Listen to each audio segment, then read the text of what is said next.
Good evening and good night. Welcome to the Orlando Strong Broadcast Network. Tonight we have an exciting night. We have our queen making an announcement. So I'm gonna bring the team on in. That's our queen, MJ.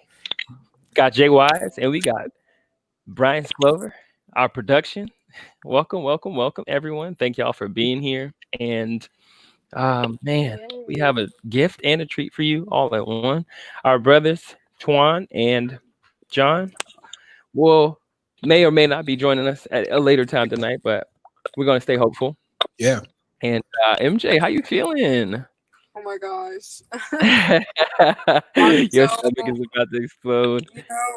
no, honestly, truthfully, I'm so overwhelmed. As you can see, I'm sitting in my car. I'm currently at a celebratory dinner. I have a That's what I mask, thought it was. y'all. I Yeah, have a yeah, mask. we good. We already know you taking care. We social distancing out here. However, I am out here on these streets in terms of Orlando. just celebrating, just right, Orlando. Um, I feel great. Thank you for asking. It's like a birthday, is it not? Yeah, I think that's fair to I think say. it's better Yeah. than a birthday. You're It's gonna have an better than anniversary for the rest. We've been plotting July 15th for a while whatever month now. it is. Whatever month it is. Just Jay Wise, how are you tonight? Good, hanging in there. Jay Wise got his hair down. He really hanging. Yeah, I'm Yeah, about I'm to pull hanging mine for back real. up. I can't leave him hanging. Throw And it. Brian, how are Suck it. you? Throw it. I'm doing good. I'm gonna do it for you one time. I'm excited for MJ tonight. I think every week we try to accomplish whether we're reaching out to new people or we're just opening dialogue in places that we've not been able to have before. We've had a mission every week to do something, and this week it's about, I think, celebration's an important part of the future of all of us. So we're celebrating MJ tonight and her book, I Love Your Skin. That's it's really. I'm going to put it up on the screen. I don't want to cover anybody's face, but I want everybody Do to it. look at the image because I don't want to make MJ cry, but I feel like she's getting teared up. But there it is, her book Look right how now. pretty. Yeah, and you can Oh pre-order that right now. man. I'm gonna get the link up on the ticker here in just a second. But it's exciting. Very It is exciting. so exciting. So I excited. we Back to dinner. I may or may not have known news. People have been asking me, and I didn't want to put MJ in that position. But um, we have been holding out for this for a while now. Yeah. Um, and here we are. So we're going to talk about the journey to I Love Your Skin, July 15th, 2020, and Yep. where we go from here. I have my rate of wonderful formatted questions that we're going to get into. So I have plenty myself, but I feel like the questions that I'm going to ask are going to cover a multitude of questions. So we want you guys to listen in. If you guys have questions for MJ, we will give you an opportunity to ask the questions that have not been asked.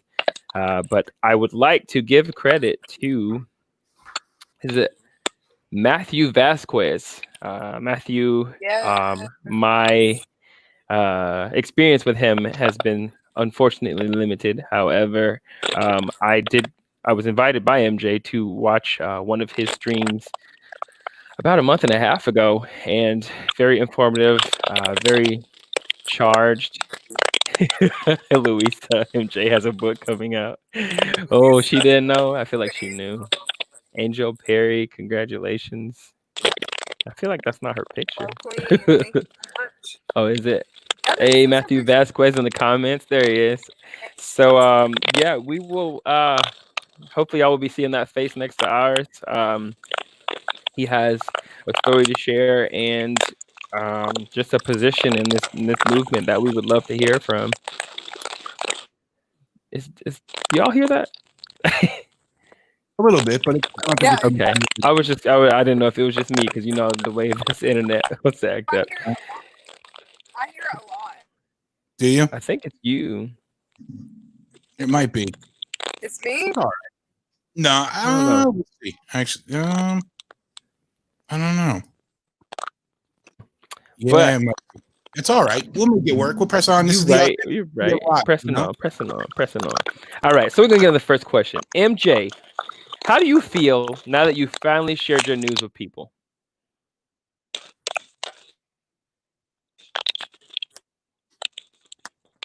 She's gonna take a moment to process because I know my queen. Can you hear me? I can hear you now. Yes. Right now. Just so y'all know, she's Can gonna y'all keep hear turning me? her camera so she can see the comments. But I can hear you, MJ. Yeah, that's You hear I us? feel revealed. You feel revealed? Yeah, like I feel like because I've been working on this for over a year and a half. And I know a lot of people do know that I have ADD, whether I told them or they picked up on it. So having ADD, being diagnosed with bipolar disorder, not being on my medicine for a long time, having to sit down and actually work on something without being told to work on something, like without it being like a school project or meeting a deadline for work. I feel like, wow, people know that this happened. This is what it is. Mm-hmm. I don't know if those people know the amount of dedication that it took to put into this, but just like people knowing, like, okay, I can associate this with this person is just mind blowing. Absolutely. I 1,000% agree. I'm gonna snitch on you and let you know that you told me a long time ago, and I've been excited ever I since. did. And like to not have seen, honestly, you told me it was happening, but it could have been anything on July 15th. And to see the cover illustration, I am blown away. I didn't know what to expect, but I'm ready to see it on hardback and softback. I'm ready to see it on the shelf. I'm ready to walk past it and these book places, family places, and see it in the right section to begin with. But it's just look at it.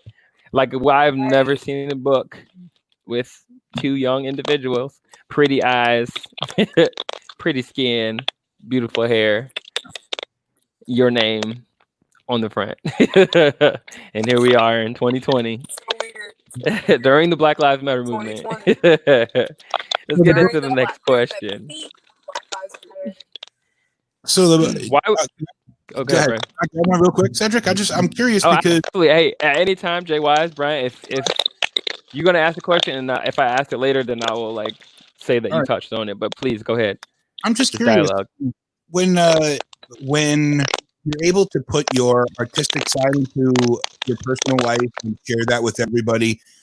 It's a terrifying thing. I mean, at least in any of the experience I've ever had, because you're really opening yourself up to a side of yourself that, our art is probably our most intimate part of ourselves that our imagination allows us to have. So when you get to the point where you're there and the book's out and now, or just available for pre-order, and you can get the link scrolling on the bottom here. But now that it's available for people to see, are you feeling relief? Are you feeling like, is that anxiety going to, all right, here it is. This is me. I'm out there and I'm satisfied with it. Like, tell me about some of those parts of that. Absolutely. My anxiety left the minute I pressed post. My mother was sitting with me today. My mother and I now live together after 6 years of her and I not living together. My grandmother, who raised me primarily, passed away a couple of years ago. And this is the first time I've ever lived with my mom without my grandmother. And so I think I'm lagging. So okay, so this is the first time that my mother and I have lived together without my grandmother. And we just sat and I was so nervous because all I could think about was, what are people going to think? What are people going to say? Are people going to buy it? But then I had to remember, like, this isn't about whether or not people are going to buy it. This isn't about what people think. This is about my story, things that I have experienced. Um, that's what art goes back to, whether you are sharing it in the format of drawings, paintings, writing, music, or what have you. Art is art. And like you said, Brian, this is such an intimate part of myself, as many other people who are artists. And when you share that part of yourself, at some point you have to understand that other people might not relate, but people can appreciate the fact that you chose that way to self-express yourself. Um, the minute I pressed post and published the cover art, which, by the way, Damar, my illustrator, who is phenomenal, thank you, Antoine, phenomenal. I didn't tell Damar how I wanted the story to read in terms of art. Damar read the story, and his art from there is how he interpreted it. So for him to, I didn't have a vision of how the illustrations were going to be and etc. Because as an artist, I knew, okay, this is my writing.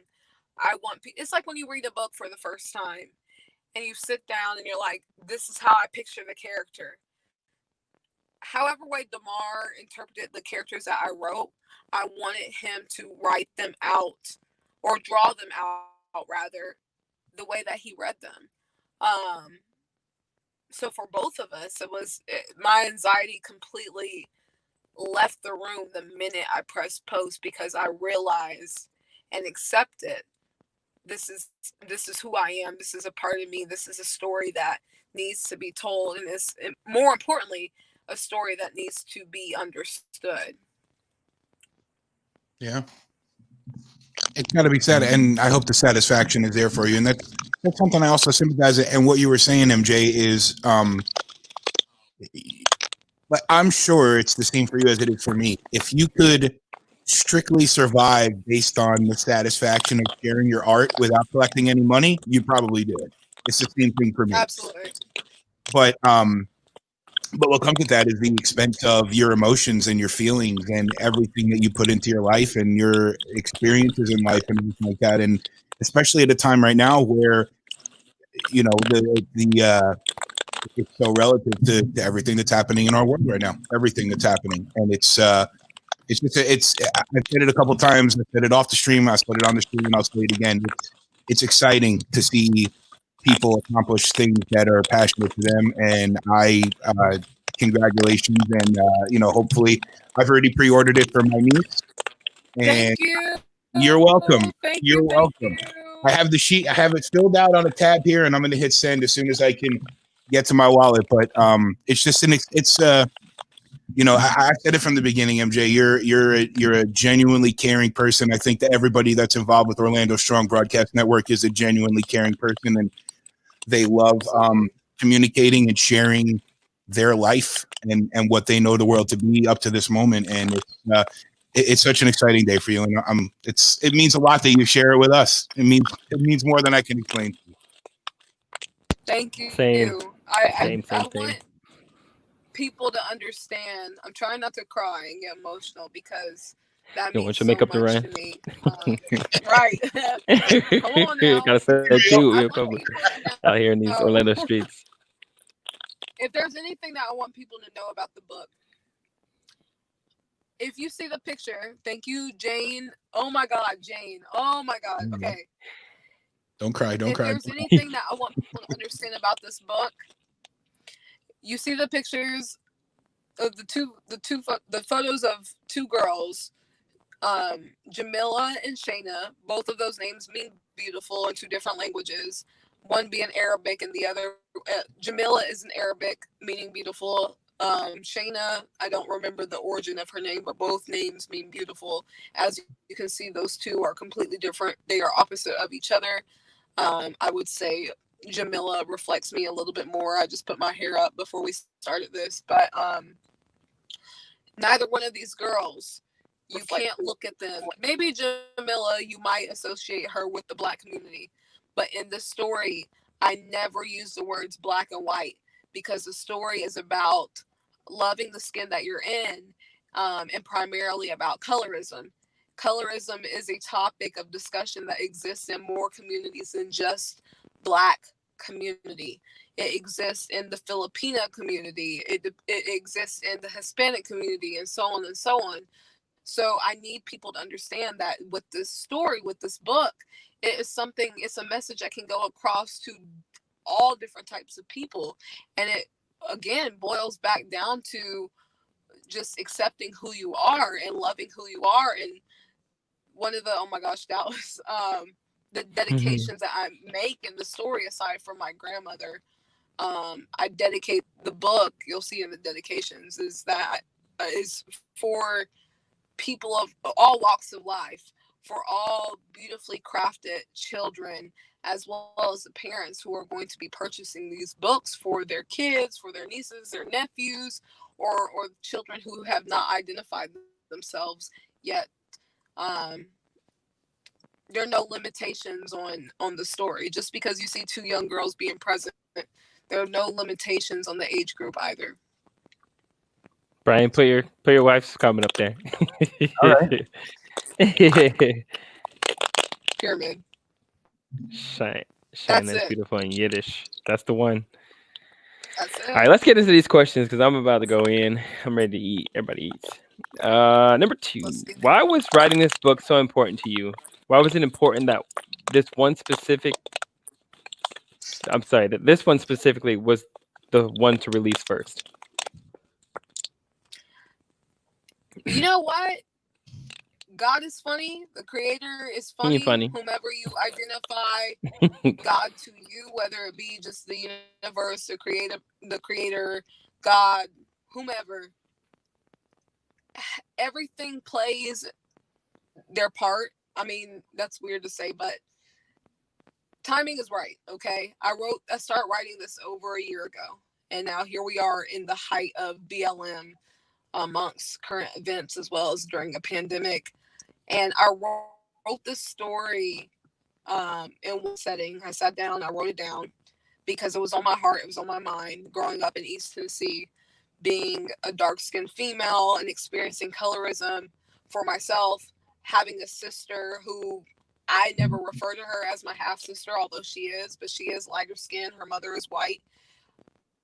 The experience that she had as a biracial woman and what I had as a dark-skinned woman are two completely different paths. So sitting down and writing this and being able to say we are still sisters, as people can see in the description on my website, to sit down and just think, okay, this is it. But now it's happening. It released during a time like this. That was completely not by not by choice, Chance. quote unquote, but it By wasn't chance. supposed to happen this way, but it happened.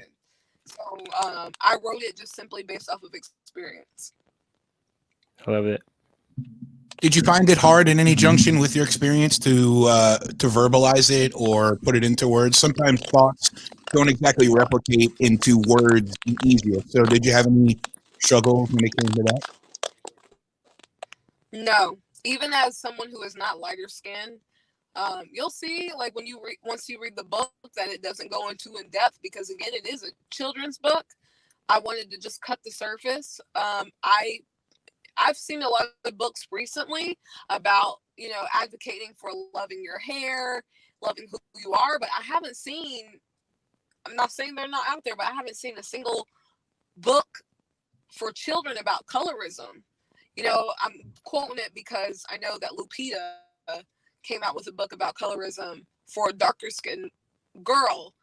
This book comes from two different perspectives, and it only barely touches it. It doesn't dive deep. I didn't find it difficult at all. I just wrote from the heart. Like I said, I wrote it in one sitting.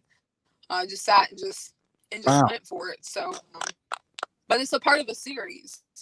There's Yeah. going to be more stories to come from it. Can you say how many right now there will be?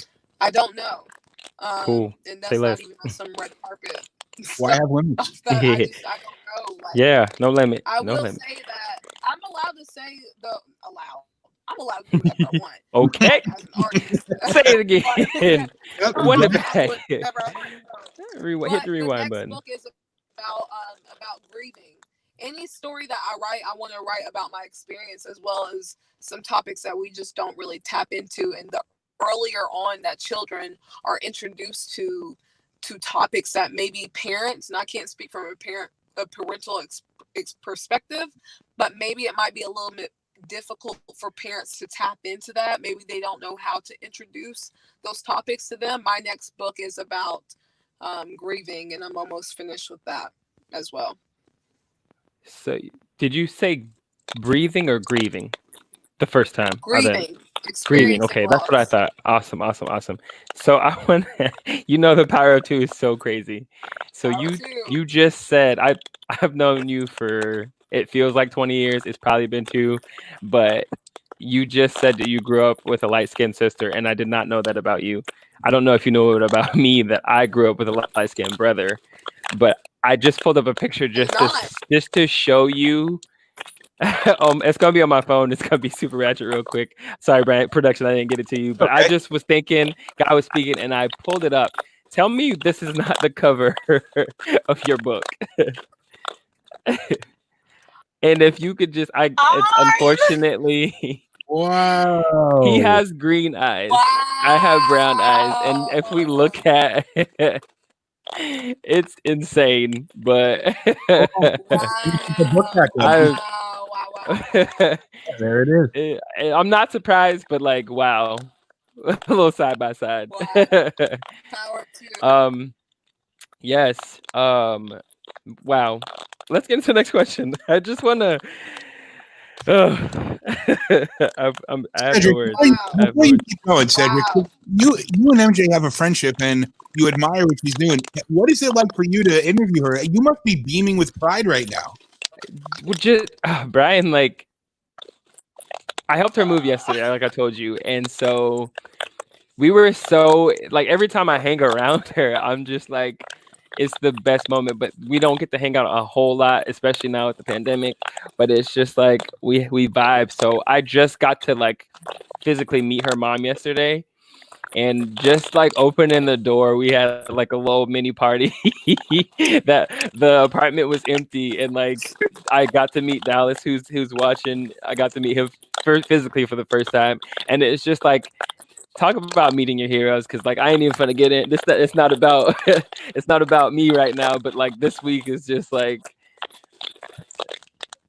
I can't even like talk about it, but like everybody, the whole vibe is in the room, and then we like knocked out moving in like 3 hours. It was already done, but just like it was an excuse to hang out. So just like I remember distinctively, it was me and her in Universal parking team member parking lot talking about, this moment. And so over quarantine, we had a moment where I invested in her first book, autographed. So I know y'all, I was gonna reveal it in the question. But that stimulus check hit nice, and I was like, man, like, how Blessing. far have we come as a people Yeah. to be able to bless those around us, especially a Black queen, especially another author. And she didn't know about my degree. We just keep learning about each other. So I was upset with her because she didn't know I had a skill of illustrating, and like unfortunately to her illustrator, he not gonna get to work on all the rest of her books. But I'm ready to work on this second Breaking book. news. There's the And story. yeah, it is. There it is. There we can cut the stream now. But just like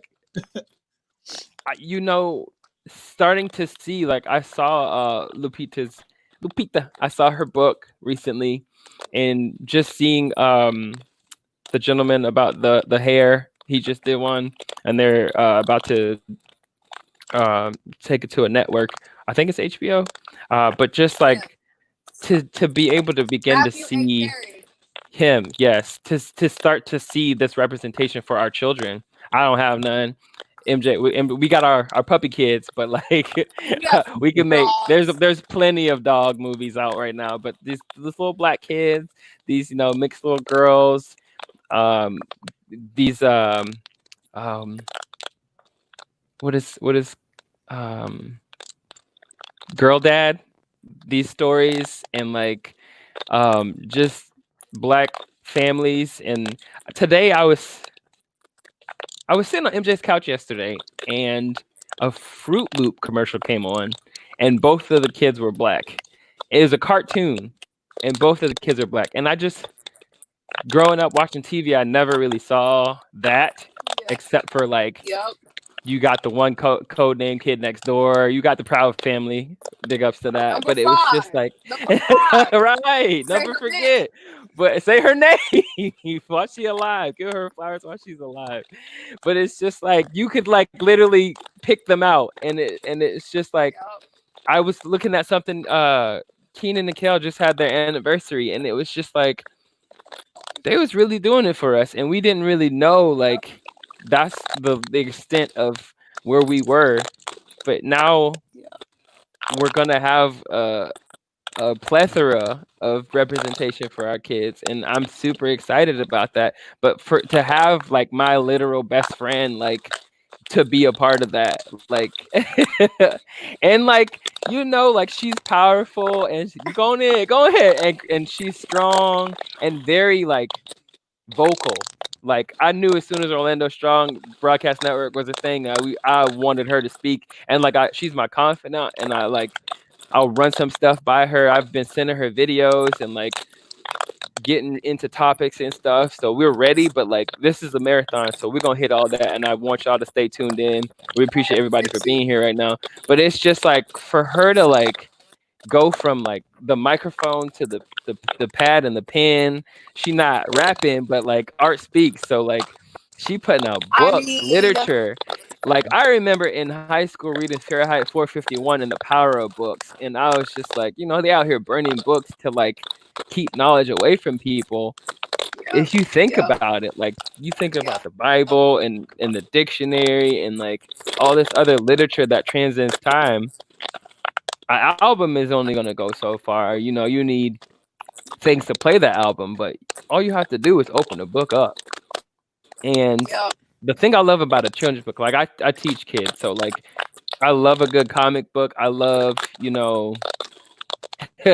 when words are too hard to, concentrate on or focus on. You don't have to worry about if you got tears in your eyes, trying to get the tears out of your eyes to look at the words.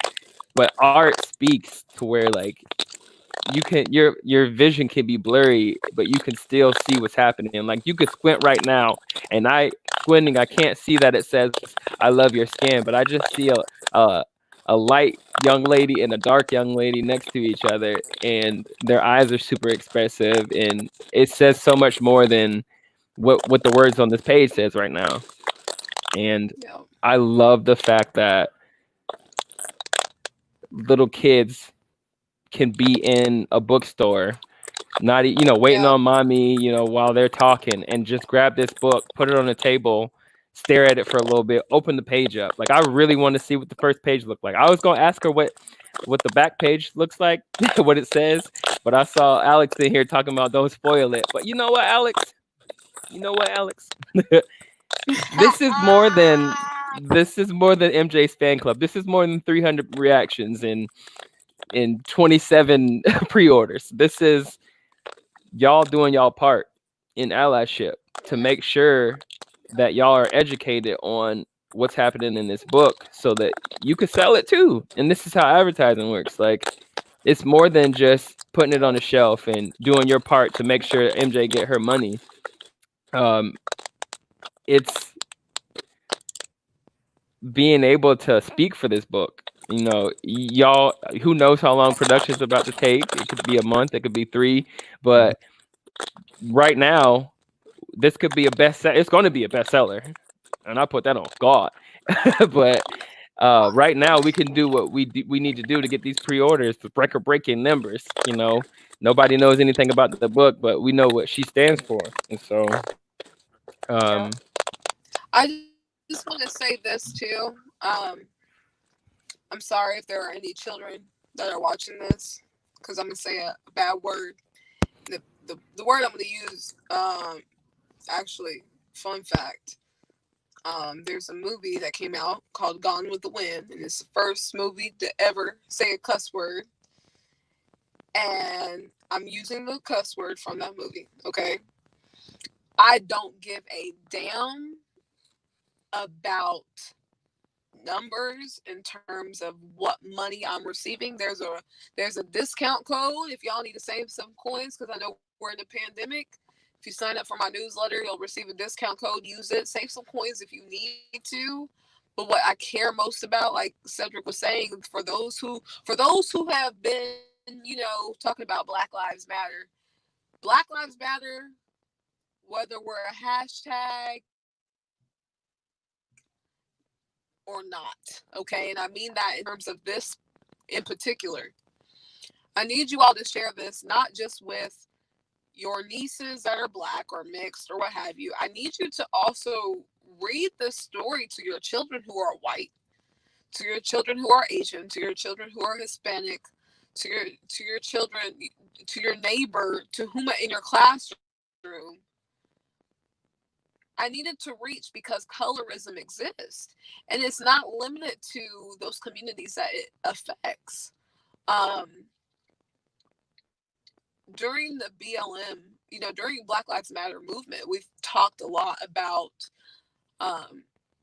reaching out to those communities outside of the Black community, but reflecting on ourselves and reflecting back on, and again, I said this earlier in the live stream, I never use the words black and white. Clearly you can see one girl is darker than the other, but how you interpret their ethnicity or their background or what have you is on the reader, which is the beauty of reading, is you can interpret it the way that you want it. I just need people to understand that this is not limited to just those that you think that it may apply to. We have to do our jobs as parents, as teachers and educators, as artists, as friends, as family, to educate our youth, to educate those people who are going to be in positions of power one day. And for me, like writing the story, bringing the story to life, speaking on a topic such as colorism, you have to start them young. For me, again, growing up as a dark-skinned girl for a long time, I was the only Black kid in my school. And I didn't even know I was Black until I looked down and was like, why do I look so different than everybody else? But I didn't realize it until I was about 4 or 5 years old. So a lot of people have been asking me, what is the age group on this book? I had to put an age group because once it's available on Amazon, they ask for it, but there is none. We're never too old to learn. We're never too old to educate ourselves. And one thing that I hope and aspire to be as a parent, if I'm able to be that one day, is that I don't stop learning with my children. That as they grow, I grow too. Allowing there to be room in my mental capacity to grow, and in the book such as this, as small quote unquote as it may be, allow yourself the opportunity to open your minds and say, okay, you know what, this is real. It can go such a long way, but there's so much more. This is literally just the beginning. Beautiful. Yo, smash that car light for me real quick though. Sorry for the monologue. No, you're good. Turn your light on in your car. You know what? I'm gonna have to. It's so big. I got 10% battery. Your Black is beautiful. Oh, listen. Well, let's get these questions in while we got that time. Come on, iPhone. All right, I'm gonna speed through. How has this year-long process? How has this year-long process been for you, and has it diverted from expectations you had going into it? Oh, y'all, writing a book is hard. A children's book? Writing a book is so hard. I was like, okay, you know what? I've written books before. I ain't never published them, but I've written books. I'm good. It's a children's book, 32 pages, bitty bitty bum bum, blah, say blah. This, that, and the third. It's a wrap. Y'all, writing a book is hard. This process has taught me an abundance of patience. I should have been had this out in my mind. Like, I wrote this probably February of 2019. A lot of people don't know this, but I did have a mini stroke in April, and I was scheduled to have a heart procedure. I was scheduled to have surgery on my heart. Got nominated, you know, Cedric, because you won. If y'all didn't know, Cedric won a Woody Award, Performer of the Year for NBC Universal. That same year, I was nominated, and I didn't think I would even make it to the Woody Awards. That week, I was supposed to have heart surgery, and I was like, oh my gosh, I don't know what I'm going to do. What if I don't remember that I wrote this book? Because in the back of my mind, I literally had this idea of this book that I wrote down just on a piece of paper. But I've been working on it for so long, and patience. This whole process has taught me nothing but patience, because I went through 3 or 4 different illustrators before finding Damar. It's been a great process. It's been a long and hard process, but again, like I stated earlier, for it to come right now, for it to happen right now in this time, during this movement, the peak of this movement, it's like, you know, it's been great. Love it, love it, love it. Brian, would you like to ask the next question? I'm just, you know, you know my background, Cedric, between radio and being at the Solar Bears and our, creativity is like, even John Borgello, who's not with us tonight, he was one of my students at a broadcast school, and I always love lifting people and helping them achieve what they would like to achieve. And when I'm in the company of somebody that has done that, I just get really inspired, and I'm not, I don't feel like you're the kind of person that needs somebody to win them over or not. But I just bought 2 copies of your book, not just for my niece, who is my sister's daughter, whose father is black. So that's a lot of the reason. We haven't really talked about it a lot on Orlando Strong, but a lot of my motivation to team up with Cedric and do Orlando Strong Broadcast Network and really try to make sure that the people's voices are able to be heard right now at this time, all people's voices. I wanted to share it with her because my niece has a sister who is also mixed, and she is having a really hard time right now. And I've talked to her father and my sister and make sure that, I never, I think I told you right from the beginning, Cedric, I never wanted to patronize the children. I don't want them to be, I'm a child of divorce, so I understand what it's like when a child is a pawn or a child is used for motive by adults, and it can be for any number of reasons. I never wanted to turn my niece or nephew or their brothers and sisters into something to be patronized, but I want to help them to have a fulfilling life ahead of them and let them know that there are people that love them and the world loves them, and there are people out there you're never going to be able to change. You're never going to be able to change how they see things or what they think, but there are people that love you and care about you. And when you mentioned sharing it with children of any race or of any background, I bought a copy for my niece on my other side, on my wife's side of the family, who's not a birth niece of mine, but she's going to be here at my house this weekend, and I can't wait for her to be here. We're going to play Fortnite, and we're going to hang out and cook and do all kinds of stuff. But I don't know if it's necessarily my job to have a conversation like that with her. But the bottom line, and what's so important about what you've done, MJ, is that it's a subject that all of us, it doesn't matter if we're black, white, old, young, gay, straight, no matter what we are, if we're not comfortable with who we are in our skin and in our bodies, then there's really not very much that we're going to be able to accomplish. And being able to be comfortable with who you are, you being comfortable with who you are, is really a message that all 8 billion of us on this planet need to make sure that we are secure in that lesson, and we know that lesson, and we are aware of that lesson, and know that that it's okay to be who you are. It's okay to be who you are. And yeah.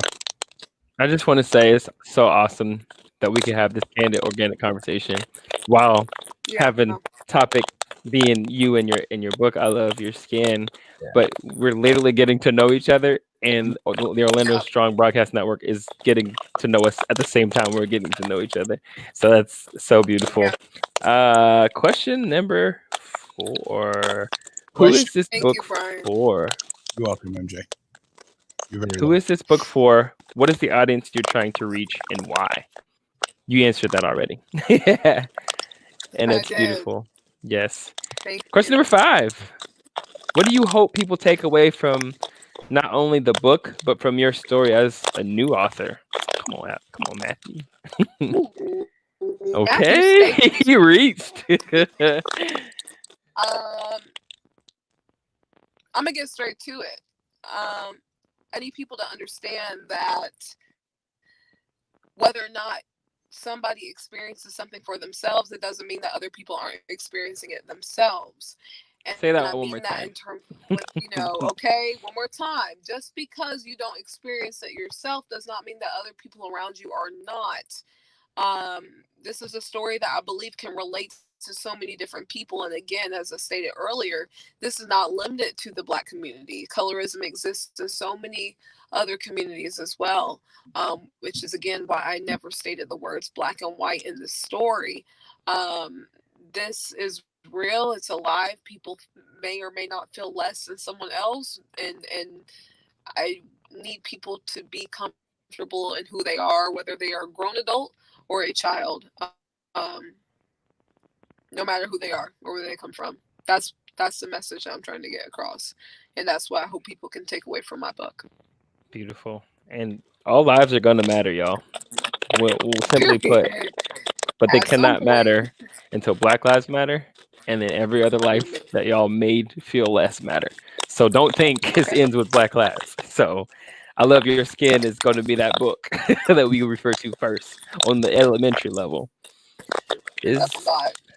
Okay, on pyramid schemes. Is there anything you would say to someone who wanted to take inspiration from what you're doing? What are you doing tonight? Simply, you are the Black mom. It's not a question. It's not a question. It's a statement. What are you doing tonight? I have written over 30 books.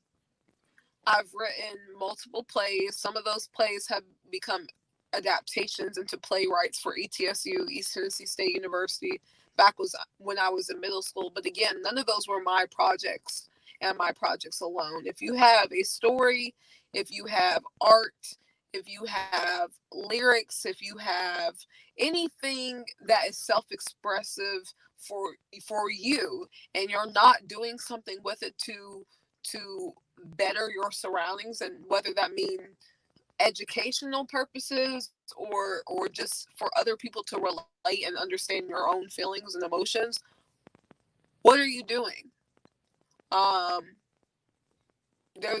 Tomorrow's not promised for anybody, but it is on my calendar. And what I mean by that is like, tomorrow's not promised for me, but because it's on my calendar, let me think about what I can do tomorrow to make the next day and the day after that be better for the people around me. It's not even about myself anymore. Let me take myself out of the equation. Why am I being complacent? And that's my advice. So to say. Lord have mercy, my advice came off. I will come get you if your car broke down. For people who are thinking about writing, or people who are, thinking about sharing their art, go for it. Like, you don't have anything to lose, number one. And number two, know what you're waiting on. I don't know what I don't get it. I mean, I had to have this conversation with myself, so I'm not being rude to say that. Absolutely. Not at all. Like, the world is not PG-13 no more. You don't have to sugarcoat nothing for nobody no more. Somebody said, people listen better when you say it to them bluntly. True. And I think one of the They things hear that what we you say. one of the things we've done with Hey, our I had young to say people myself. in the world, we've kind of pretended like young people haven't really been through anything, but a 19-year-old person lived. I mean, there were kids that watched 9/11 happen in their classroom. Kids are going to school and doing shooting drills. There's Heck things that yeah. they're going through that we never had to go through, Heck yeah. and it's just being a child, let alone the other ramifications that plague Yep. people on so many levels. Children have been through so much, and we don't give them credit for any of what they've been through. They can handle this. Yep. Most likely, We it's don't. a lot of us, our peers, our age that They can't can. handle it. These kids can handle it. To watch these kids Yep. like Yep. You're have absolutely conversations right, with their Brian. You're parents. absolutely right. The kids, we got to stop limiting their minds, because one thing about the children of the generation that we have currently and those to come is they are going to continue to be exposed to things around them. And I don't mean that in the sense of things that they can be desensitized to. I mean that in terms of everything, whether it be technology, whether it be things that they can take advantage of. And advance. I remember when I was 13 years old on MySpace learning HTML. I thought I was that Right? girl. But and I thought that was mind blowing. But mind you, I'm 13. These kids are using iPads and then some at 5, 3. You go to a restaurant and you see them at the laptop at the dinner table, and they're like they have access Little to baby things that we could fingers. have never imagined. Yep. And our minds, it's like, dang, that's a little. Right. But that's the generation that they're in, and we have to accept that and understand that these children are they are on a whole different level. If they can handle learning advanced technology, quote unquote, they can handle understanding and learning advanced Yep. socialism and advanced education. And that goes for all aspects of life, educating them in so many different formats, because these children are the future. They are. They are the ones who are going to be the change. They are going to be the ones who are going to be making a difference, and we can't sell them short. I just probably in the past year been working closely with Davenport School of Arts here outside of Orlando in Davenport, obviously. And I walked into these classrooms and I'm looking around. They have ballet classes. They have probably like 5, 6, 7 different art classes. They have 3 or 4 different theaters, including an amphitheater. And I'm walking around like, I cannot believe they have access to this, but thank goodness that they do, Right. because they have the opportunity to advance themselves, and we can't sell them short. Like, I was sitting there at lunch with them, talking to them, and just listening to their minds, and they're not dumb. They're not. We want to naturally want to protect the youth and their innocence, but they have more access to things, and unless we do our jobs to prepare them for those things that are going to diminish their ignorance, we're not doing them any justice. Exactly. And I think that's another reason why we are where we are right now, because so many generations before us have neglected us as young people. Because while you guys were at 13, you guys were on MySpace and writing HTML. I was on AOL and learning ICQ and, doing what I call building the internet. That's what we did. But we were never asked about the future, where we should go with this, what we should do with this, as young people who are, listen, it's science. We're going to outlive somebody that is 30 years, 40 years, 50 years older than us as a generation. So to not give kids the credit for being as smart and as with it right now as they are is one of the main things that I like to think I've seen in the last couple months. The youth is speaking. They have the platform. Yep. They know the platform. They see the platform, and they don't need to worry about stock members and dividends and advertising or any of that. They jump on Facebook. They jump on YouTube. They jump on They're not on StreamYard yet, but they will be before long. On Snapchat, Hey, they're asking these questions. Somebody TikTok. asked me the other day, "Hey, what platform you guys use on Orlando Strong Broadcast? No, Okay. Streamlab." So we putting it out there, and they're gonna pick it up soon. They And they're definitely will. And Yeah, and they're ready to have the difference between them and us is that the platform was kind of there, but we didn't know how we can maximize it. The platform now, the internet now, is ready for them to be loud and be vocal. And that's, I hope that, when it comes to things like election day in November, I hope young people will activate themselves and activate their peers to go out and vote and make a difference, because, just the way that the structure is you got to get out there and vote, and I have so much confidence they'll be able to do that. So much confidence. Can't wait to see the change and the reports and the statistics Definitely. of just everything that is about to happen. And this world where we're at right now came from the school shootings and those kids being treated like they didn't have a voice. And so you think back to high school, doing all that homework, doing all those reports, public speeches in class, and being afraid to, stand up and talk. And then you see them fighting for their lives. And till this day, the pandemic, like them having to go back to school next month, y'all just wait, because they gonna feel some type of way, and they gonna be in these streets too. And I'm gonna be standing right there with them, and they're gonna be wearing these right here, with a book instead of a fist.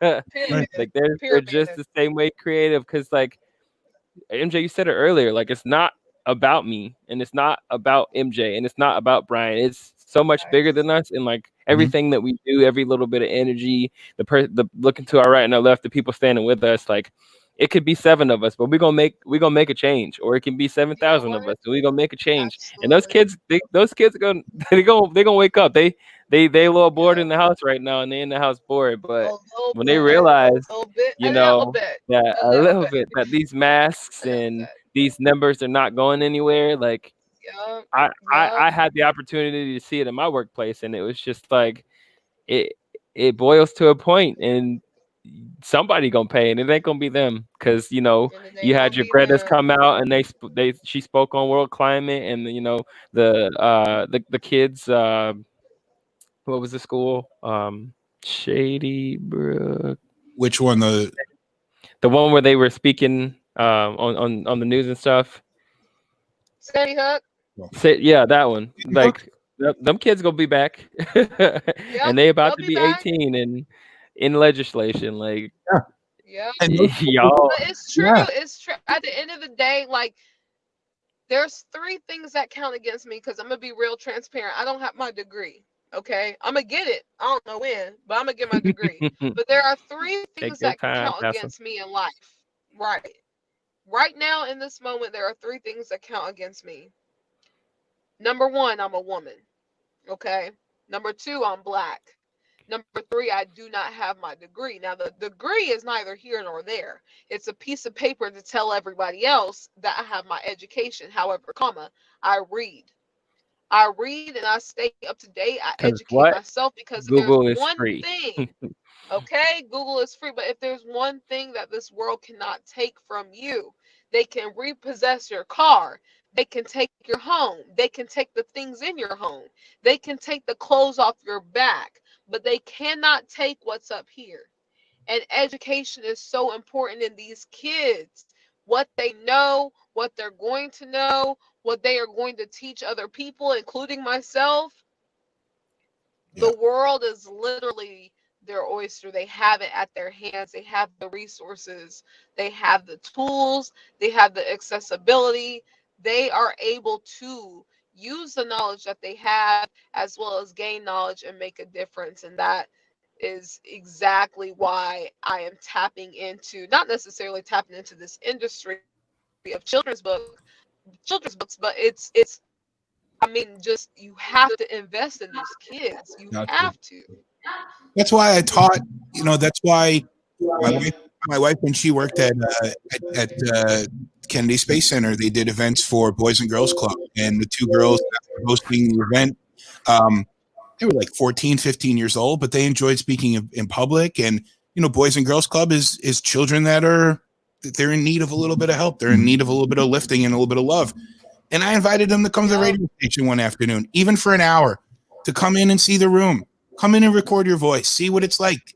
That one day could have done enough for them to realize, wow, I want to do this. Not I can or can't, but I want to do this.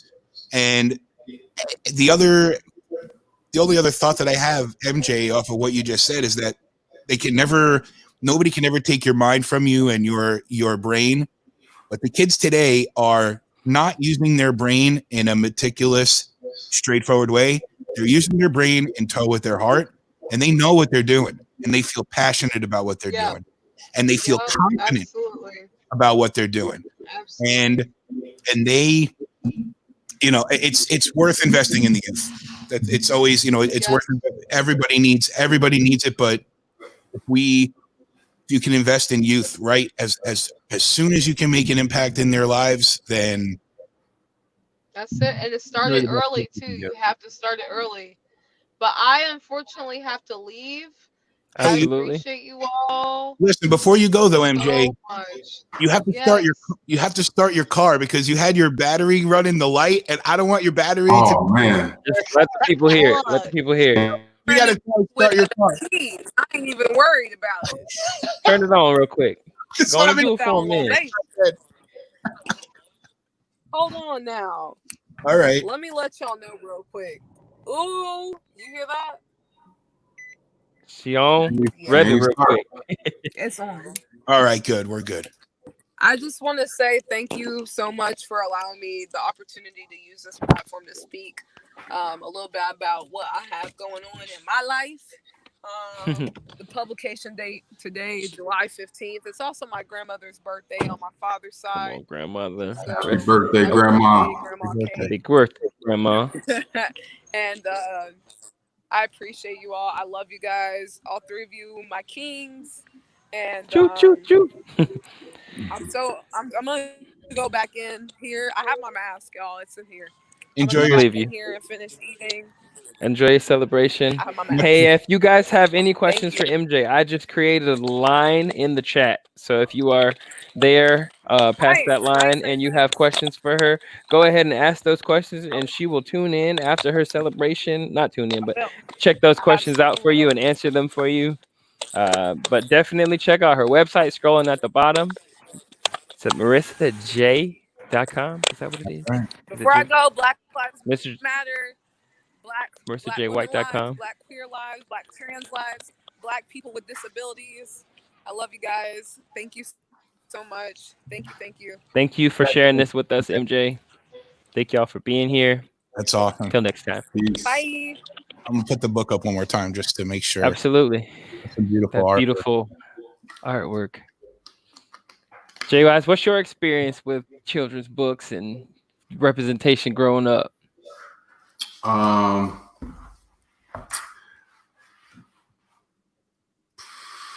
Growing up, it was not a lot, right? Huh? I said not a lot, right?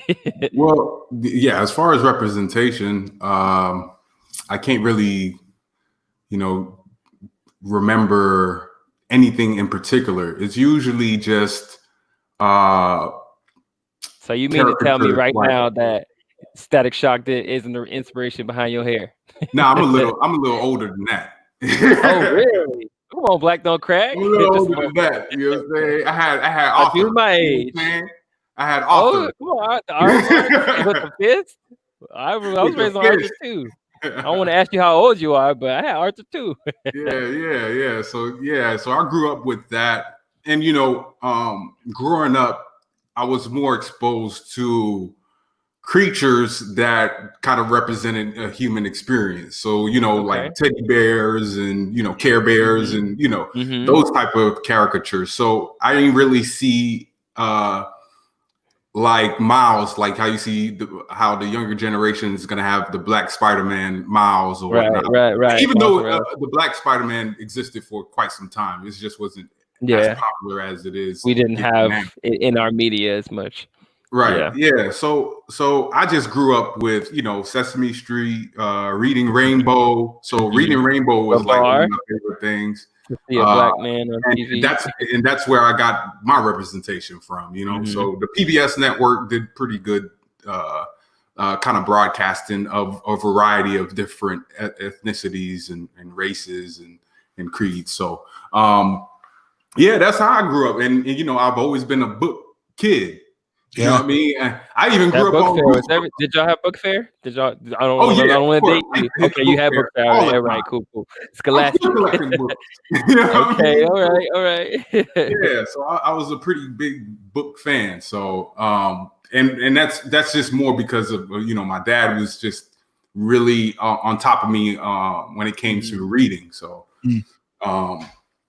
yeah, and that's where I kind of grew up on. So, but you know, as I got older and you know, getting into history, things kind of flipped. You know, it changed a little bit. But yeah, so growing up, I did have books, but not books that kind of looked like me. Yeah. But I don't know if y'all dealt with Goosebumps. Goosebumps was my joint. Oh yeah. We had Goosebumps, but you know, per religion, my mama didn't allow me to buy them from the book fair. I did, and when I did buy them, she took them from me and she hid them in her closet, but she didn't know I found them in her closet, so I had to go in her closet to read them. But the show used to come on Fox Kids, and they had a lot of, you know, representation as far as characters, like, you know, black kids. And I feel like thanks to that, I exposed myself to horror genre at a young age that I didn't grow up to be fearful like I am. And, you know, I'm afraid of what I need to be afraid of, but like just not super like fearful of not having that experience at a young age. But it was definitely scary to watch that show. Okay, wise, we were just talking we were talking to MJ about her book, and it's, you know, targeted to not targeted to young people. Actually, MJ was saying it's really a book for everybody. And it's a children's book, obviously, you know, the illustrations and everything, but we kind of got into the conversation of the importance of the youth right now and how the youth has been kind of undersold as far as what they've been through as a group of people themselves, whereas, you know, a lot of these kids that are I mean, some of them watch 9/11 in their classroom. They do live shooter drills. They've, you know, been through, you know, school shootings and all of the things that have been you know, displayed on social media. And we just kind of got into the conversation about the importance of young people and acknowledging where they are right now and what they bring to the table, and just the importance of motivating children and young children to you know, kind of setting them off on the right path. And I think somebody made a comment in here. I think Cheyenne did. I'll flash it up on the screen.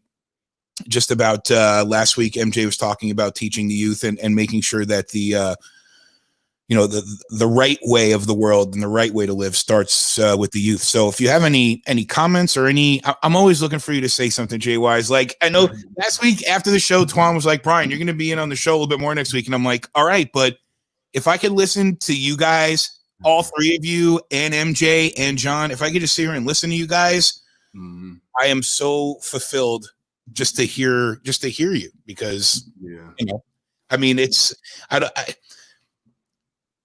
fairly big headline in the world right now involving a pretty well-known movie star and some comments that he made and the repercussions of that and things like that. And I was thinking about whether or not we talk about that tonight. And then I realized I have no disrespect for Nick Cannon, but I'd rather talk to Cedric and Jay Wise. I'd rather talk to you guys. I'd rather hear from you because you guys you're in my circle. So I mean, that's just a big, long, basically, I kind of staged as long as I could, Jay Wise, to give you enough time to come up with something the next however long that you have. But, you know, just as far as the kids go, the importance of motivating children and setting them off on the right path. Yeah, I mean, the youth have always been instrumental in every movement, but we're coming into an age now that it's sort of like they have to age much faster. They have to get older quicker, and it's much more difficult to shelter the youth from, exposure to, all kind of atrocities that get spread on social media, whether it be porn, or people just dying live on videos. And this is, I think them being exposed to this stuff at an early age, and that we haven't created a structure or institution that kind of protect them from this. Like there's nothing in place that's gonna deal with the youth's mental health. And we're starting to see that accelerate quickly. So it's sort of like, do we kind of try to put things in place as soon as possible to protect them from content that is causing these mass shootings and children not knowing how to deal with their emotions, not knowing how to deal with failure, not knowing how to deal with winning. I mean, that's also a problem, and then, and that's the thing that scares me, because, if I'm going to raise children in this hyper informative society, it's going to be, and you got to figure out how are you going to filter out solid information from fraudulent information. Sure. And that's going to be something a little problematic. Maybe that's something that we should also focus on whenever we transition to correcting other things that's kind of holding back society today. But we have like a lot of problems, a lot of things to clean up, and the fairy tale dust is fading, and all the illusions are falling away, and we have to deal with reality. So that's my take about the youth. The youth have always been, from my experience, studying history, the youth have always been instrumental in every movement, have always been picking it up. I think there's this quote saying that the youth are the ones that kind of march, and the elder ones make a decision. I can't really remember the quote, but y'all could probably pull something like that up. But yeah, so the youth have always been instrumental, but it's just how are we going to protect them as far as what information they're consuming. So that's what I'm concerned about. Do you think it's time to take some of that education out of schools and be taught things like that at home? Or do you think that there's any way to avoid it one way or the other? And I'm not asking, I mean, it's just open conversation. Yeah. And it depends on the parent. Do you trust the school system to raise your children? Because they're going to be in the schools more than they're at home. They're going to be spending more time with the teachers than they are going to be spending with the parents. It's really up to the parents, but I could see a movement coming together later down the pipeline where parents are saying enough is enough. We need better education. We need these kids to be educated much better. For example, like I love the work that Miles Moraine did in the Zoom meeting that he had with Mayor Buddy Dyer, Sheriff John Mina, and some others who were also in there, and they were pretty much talking about defunding the police. And I love the way he stood his ground, and he constantly re-educated these people who are running our system right now. He kept on re-educating them that defunding the police doesn't mean you're doing away with the police, right?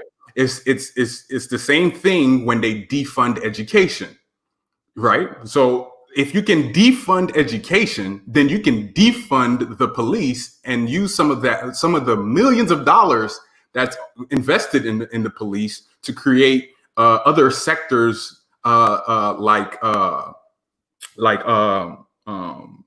social workers, invest more in social workers to deal with the petty calls that these 911 people constantly get. Instead of sending the police, send a social worker to kind of deal with that situation. But I would love to see some of that money go into the education system as well. It blew my mind when I found out that they stopped teaching kids how to write cursive. about that with someone the other day. It blew my mind. You know, and I heard that they also defunded some physical activity, sports, and also music. Some arts and music in a lot of different counties and cities. So that's crazy. Yeah. When's the last time you wrote cursive? Do you remember? I tried to, but every time I don't exactly remember back of how. that check. Every time to check, right? Yeah, I mean that's my signature, but yes. But like writing the rest of that sentence out, I'm like, dang, how do you?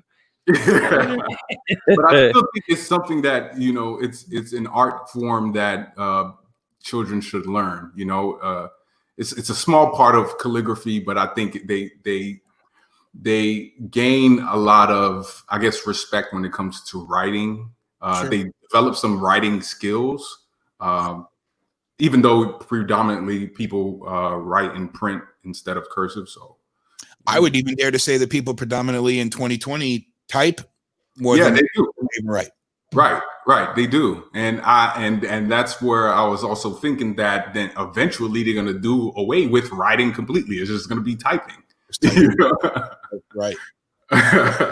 Well, do you think that, I mean, is this, you know, like the defund the police, the buzz phrase, do you think that's just another one of those buzz phrases that is presented because it can be manipulated one way or the other? It can sound as to people who are looking for it to, it could sound like we're taking every dollar away. And, you know, it can be kind of, and we know it's not that, you know, I don't know. It just seems that these buzz phrases, and I keep going back to it, and we talked about it last week. Black Lives Matter as an idea is why I'm here. And you shared this with me, Jay Wise. Black Lives Matter, the group that collects donations and things like that. Mm-hmm. I don't know if I'm here for the organization. Right. I think I'm here for the idea. Right. For, you know, and that's just another one of these buzz phrases, another one of these things that the older generations, they're masters of hiding things. They're masters of not having to be truthful. They're not masters of having to be fully transparent. But in 2020, if you're not fully transparent, you're extremely mistaken at how much of your life people can see without you telling them things. Right. If you're friends with somebody on social media, you can see if they're a caring person or not. You don't need them to tell you that. The older generations were programmed to tell you, oh, no, you can trust me. Trust me. You can trust me.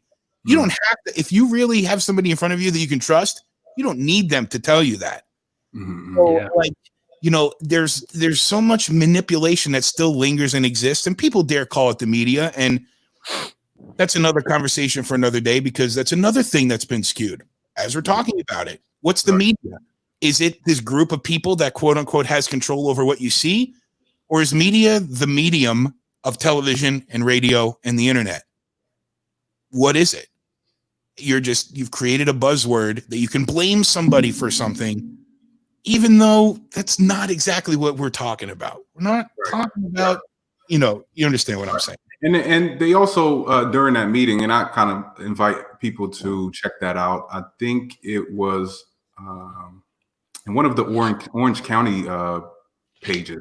But they attempted to kind of rephrase it. It was like, let's not say defund the police, but how about we restructure the way the police is policing, right? And or restructure the way that we kind of fund the police.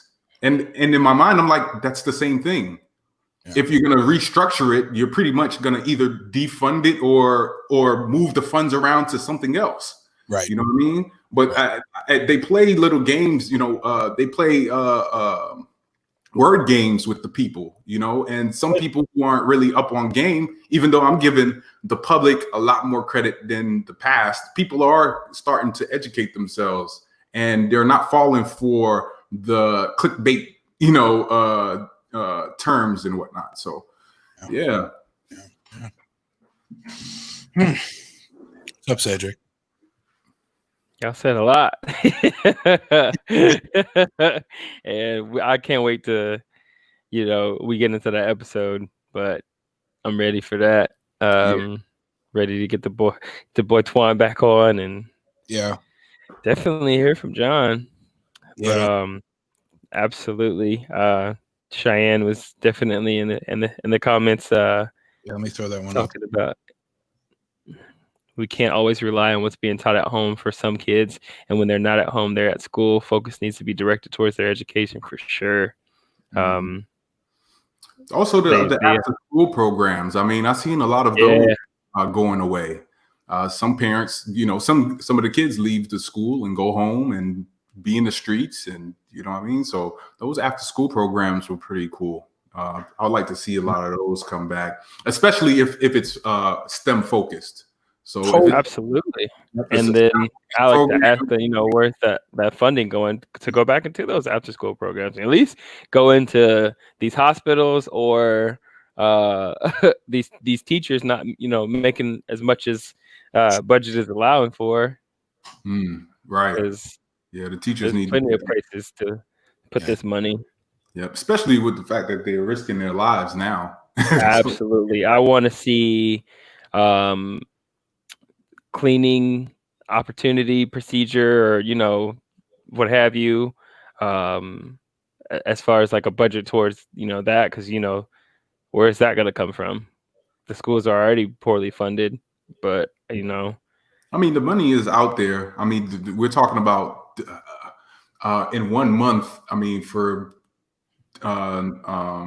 non-life threatening petty 911 calls, they were spending about $2 million from what I was hearing in that conversation, and they had about $83 million that was being spent on the police for practically nothing. Because here's a fact, right? The police aren't there to prevent crime; they're only there to respond to it. Right. That's it. That's their only job, is to respond.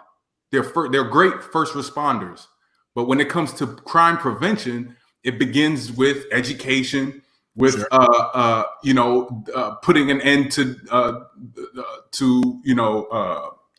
these type of redlinings and blockbusting, and also funding these schools that are already like D and F and getting terrible grades. That grading system is crazy as well. Whenever the family get a chance, take a look at that. The way that they grade schools and how they fund the schools, it's a weird grading scale. So it really is. It really is. I'm really proud of MJ, Cedric, and I'm glad that you brought her to the channel with us. I'm glad that she was willing. She is a busy woman, as y'all saw. She jam-packed her day, but she will definitely make time for what's important to her, and I admire her for that. This whole movement has just kind of put a spotlight on the people that you surround yourself with, and what they do or don't do for community. And we kind of hit this thing. I feel like a lot of people think that this is a time of grieving for a lost person. I'm seeing a lot of people thinking like everybody's so upset about George Floyd and Breonna Taylor and Ahmaud and Elijah and all these other names. But I know that standing with her, our lives matter, and we are fighting for that. And so you just kind of put your head down, you're backed into a corner, and you're pressing and making sure that you when you fall, somebody's picking you up. But at the same time, like, I really didn't feel like I had to do that with her. And so we were on two sides of our first couple of protests here in Orlando, and kind of just met each other in the middle, to where I looked up and saw that she had 8 coolers, and like it felt like Jesus, feeding fish and bread to people. And she was out there, handing out feminine hygiene products, and had gotten donations for water and snacks and all this other stuff, and the community like responded to that. And that was just based off her going up there one time and giving waters out. And feeling the vibe and then the need from the community. And so you that's what you want. Like I feel like that's how you find success, is when you're focused and you're walking forward and you look up and you look to your right, and you know the people that you surround you with yourself with for so long are right there with you, fighting the same amount of energy, or you know, putting that same amount of energy out. And so um we've always kind of just felt that oppression and that tokenism, that all these things that we were going to talk about on future broadcasts, and just vocalize it and vocalize it and vocalize, but not really knowing what steps we need to take, or like where our support will come from. And so it was just timely that like it wasn't new to us. And so it wasn't that we wanted to be a leader in anything. It was just that like we got it, we understood it, and we didn't need to pick it up. We hit the ground running with it. And so absolutely, like it didn't like cross my mind twice. As soon as you guys were like, we need to get a black woman perspective on this, I was just like, I got, you know, my mom, but like I just felt like she felt it a little bit more as soon as Breonna Taylor's incident happened. Like it hits close to home, and you just kind of look parallel, like, who do I know? You know, I have a little sister, and she came out to the protest with me, and she got to see this side of me, and it was just like, you know, I'm fighting for her. I have two sisters, two black sisters, and I have a nephew, and I'm fighting for him. And it's just like, who do you know that you could fight for? Like, why does it need to be a hashtag? Like, why does it need, you know, for it to turn into a mortality, for it to matter to you? And so, like she said earlier, like, I think the question was, what do you say to yourself to, you know, get yourself going? Like, tomorrow's not promised. And like what we're doing, everything that we're doing right now is leaving our legacy. It might not be, you know, as big and as strong as we want it to be. Oh, hey, Mom. You say her name and she will appear. Somebody told on me. Somebody told on me. You want to come in right now. But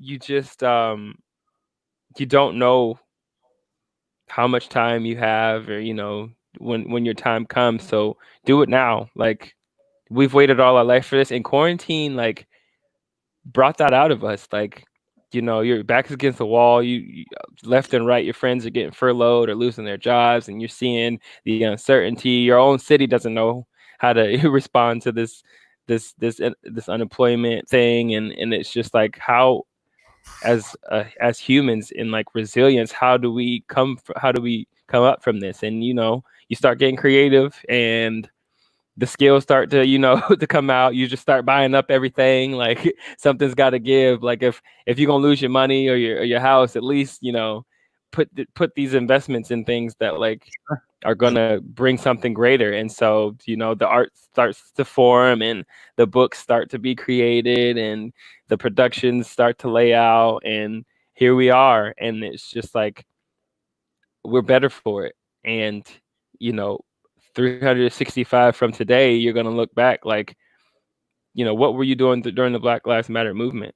Or, you know, who knows where our trophy for the end of this, or halfway through mark, or the checkpoint for this will be. And it's just kind of like, you know, we're seeing change. You know, I saw the article about reparations in North Carolina, and it's just like, we're fighting for all these things that we've been fighting for so long. And the no knock warrants and the chokeholds and all this other stuff, like, it's slow recognition, and it's slow accolades, but like, it doesn't stop here. And if we keep pressing, who knows where we could be.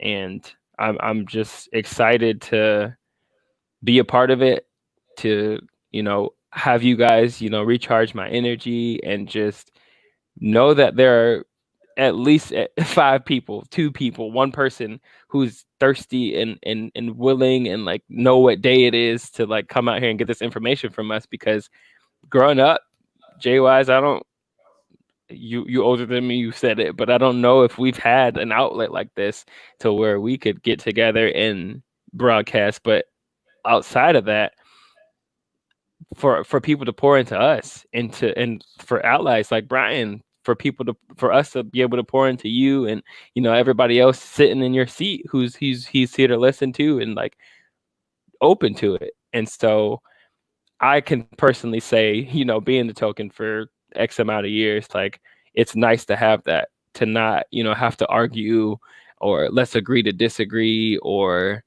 we can all have our viewpoints, but just to a platform for Black people to have opposing views and to see somebody like Jay Wise who doesn't need to agree with everything that we agree or disagree on, but be able to take a step back and understand what we're saying and then still, put out his perspective. And I'm super grateful for this. I'm super grateful for everybody, listening.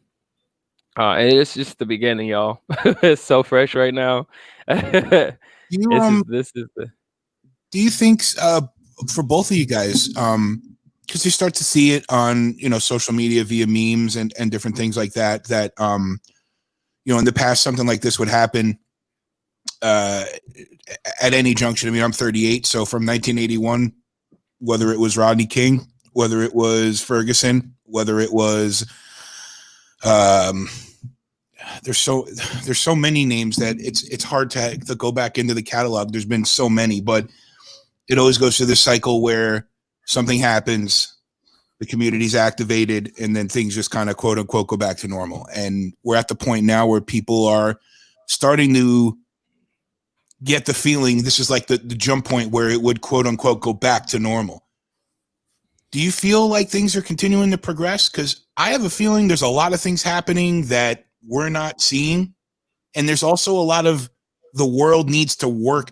We need to give the world what it needs to do to work itself out. Is the next move inspiring the vote? Is the next move continuing the protest? Do you feel like things are continuing to go, even if something is not happening every single minute? Go ahead, Jay West. Yeah, I've said this previously in our other streams that when we're pushing people to go vote, what are they voting for? Right.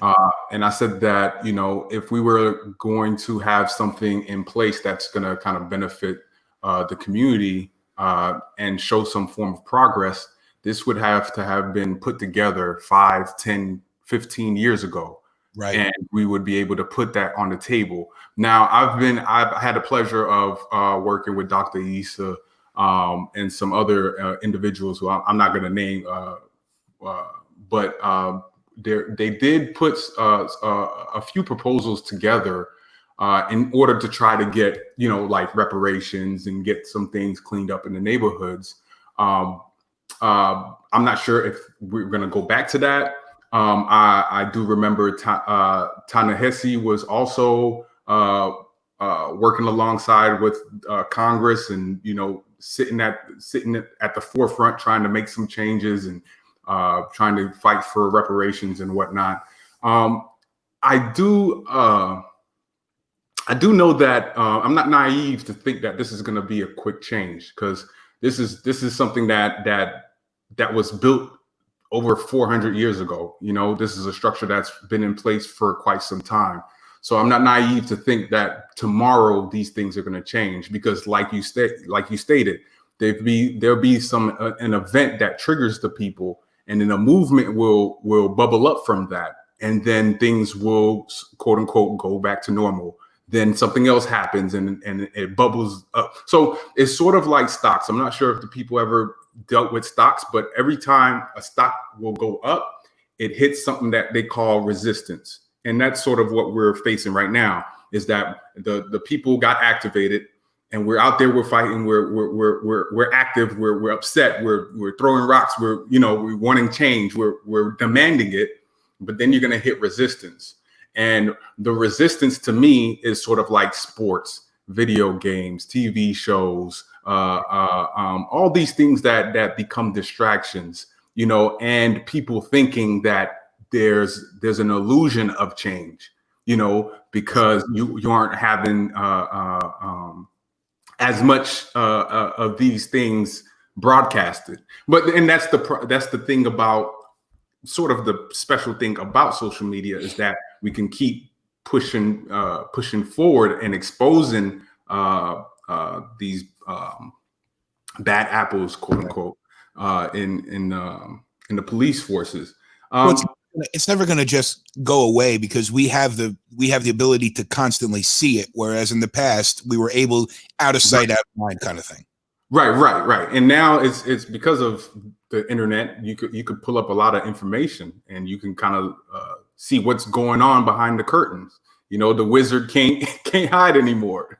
You know what I mean? So I think that they will find creative ways to hide the wizard, you know, and keep things as normal as possible. But we just got to keep pressing forward.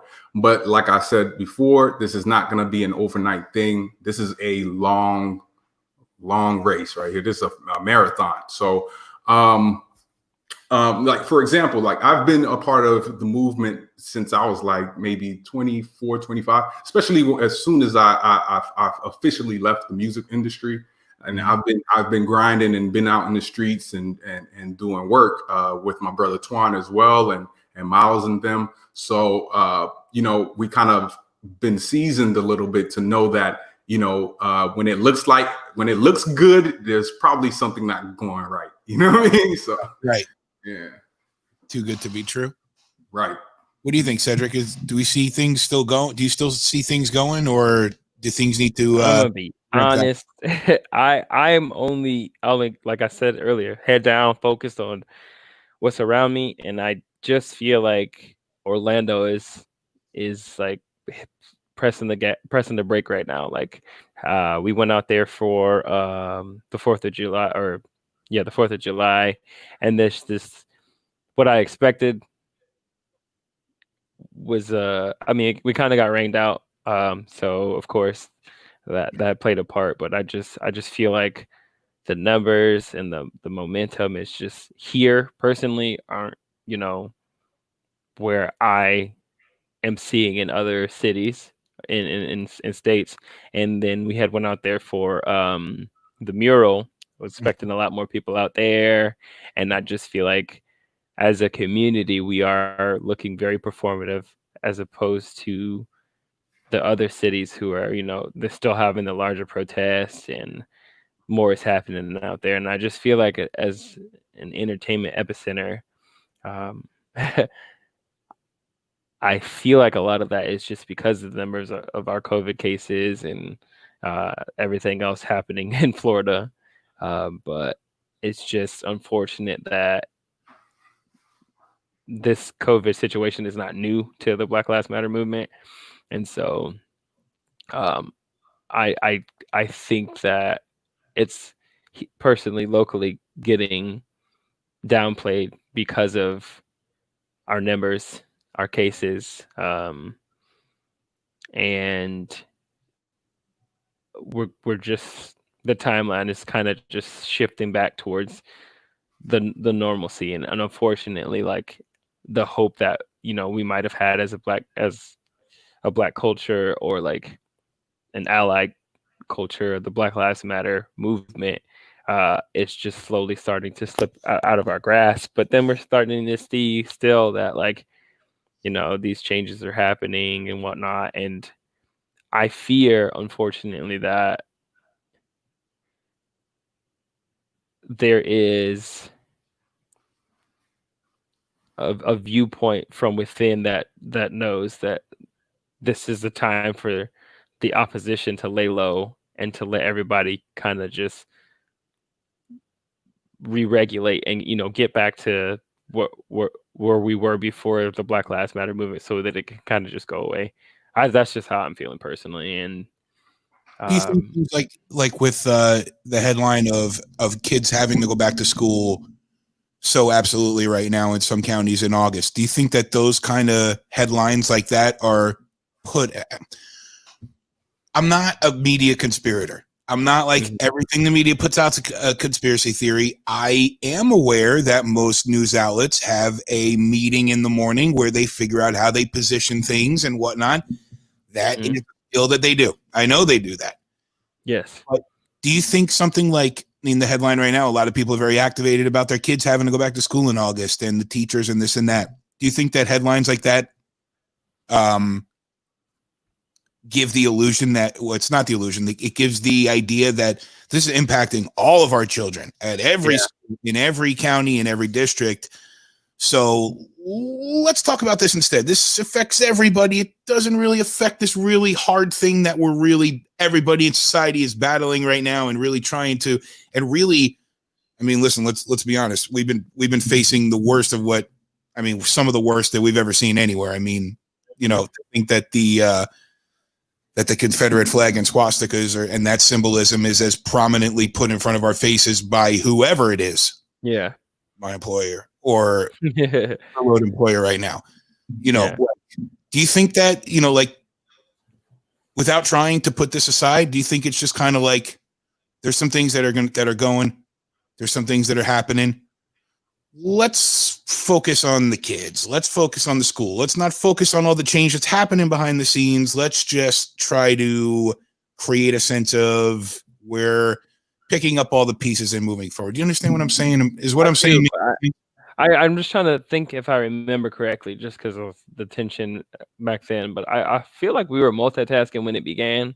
We still had, you know, COVID to worry about and you know everything else in the world to worry about, and it was still as prominent. Like, I just feel like because it was kind of at the top of the graph as far as importance and energy, that it's gotten down to the low curve of it to where visually it just feels like at the beginning it felt like we were onto something and it felt different and it felt like we could get somewhere. Now it just kind of feels like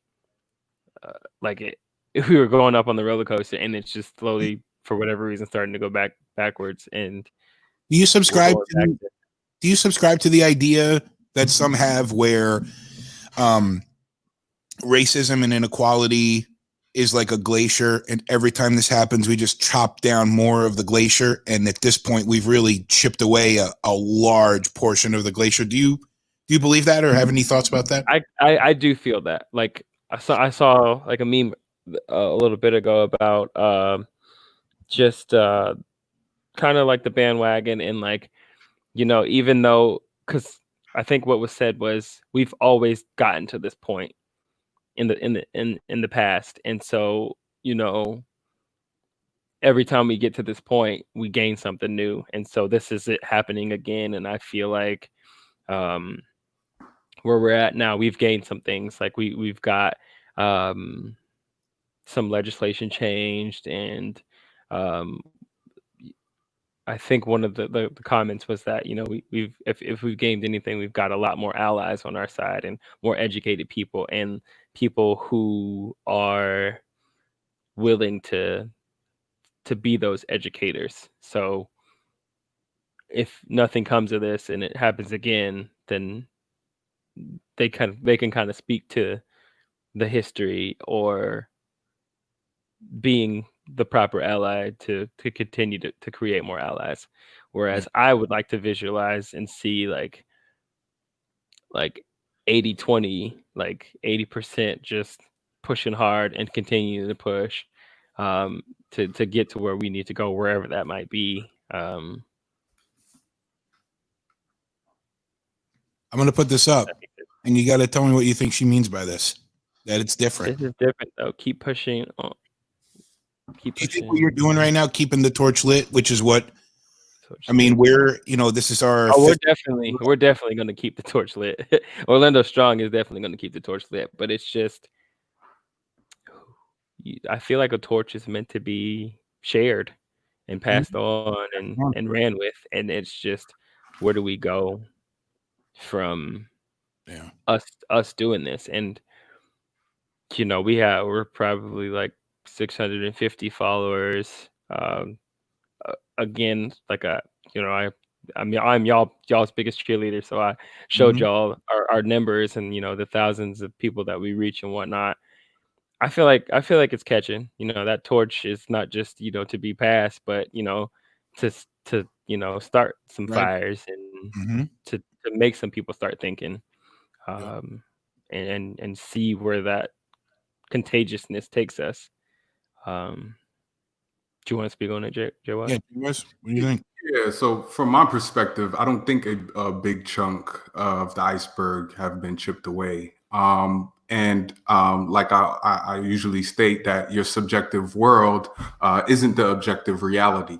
So because of your immediate circle, you might see some changes, but you have to zoom out. You see what I'm saying? It's like whenever you're searching the address and then you zoom out, you get the full picture of what's going on, because the iceberg is much bigger than people think. Right. Because this iceberg is something that dominated and colonized the world.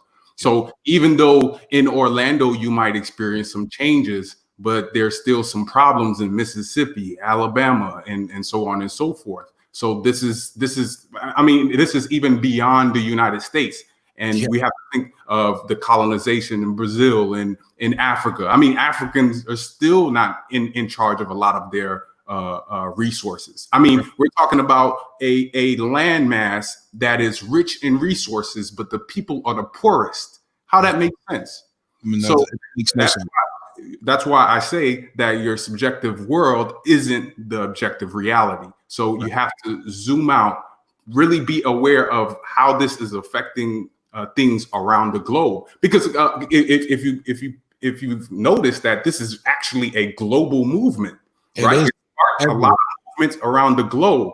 Yep. It might seem like it's a large iceberg, but when you peel back, you see that that iceberg is a whole continent. Right. Right. Yeah. So that's my perspective on it, from my experience. So, and the way that you keep the torch burning is by continuing to do what you continue to do. Continue to spread that message on your Facebook, on your social media, being active. And one of the things that's very important is that we also focus on legislative stuff and bills. It might seem like things are getting quiet, but sometimes there's a lot of things that's happening behind closed doors. So the marches and whatnot kind of illuminate the problem, but all the things that needs to be done that requires change are done by law, and it has to be on paper. So if it isn't on paper, it isn't real. That's just the way our society works. So right. It's interesting. It's interesting to hear it, because I often wonder, am I doing enough? What else could we be doing? Should we be doing more programs on the stream?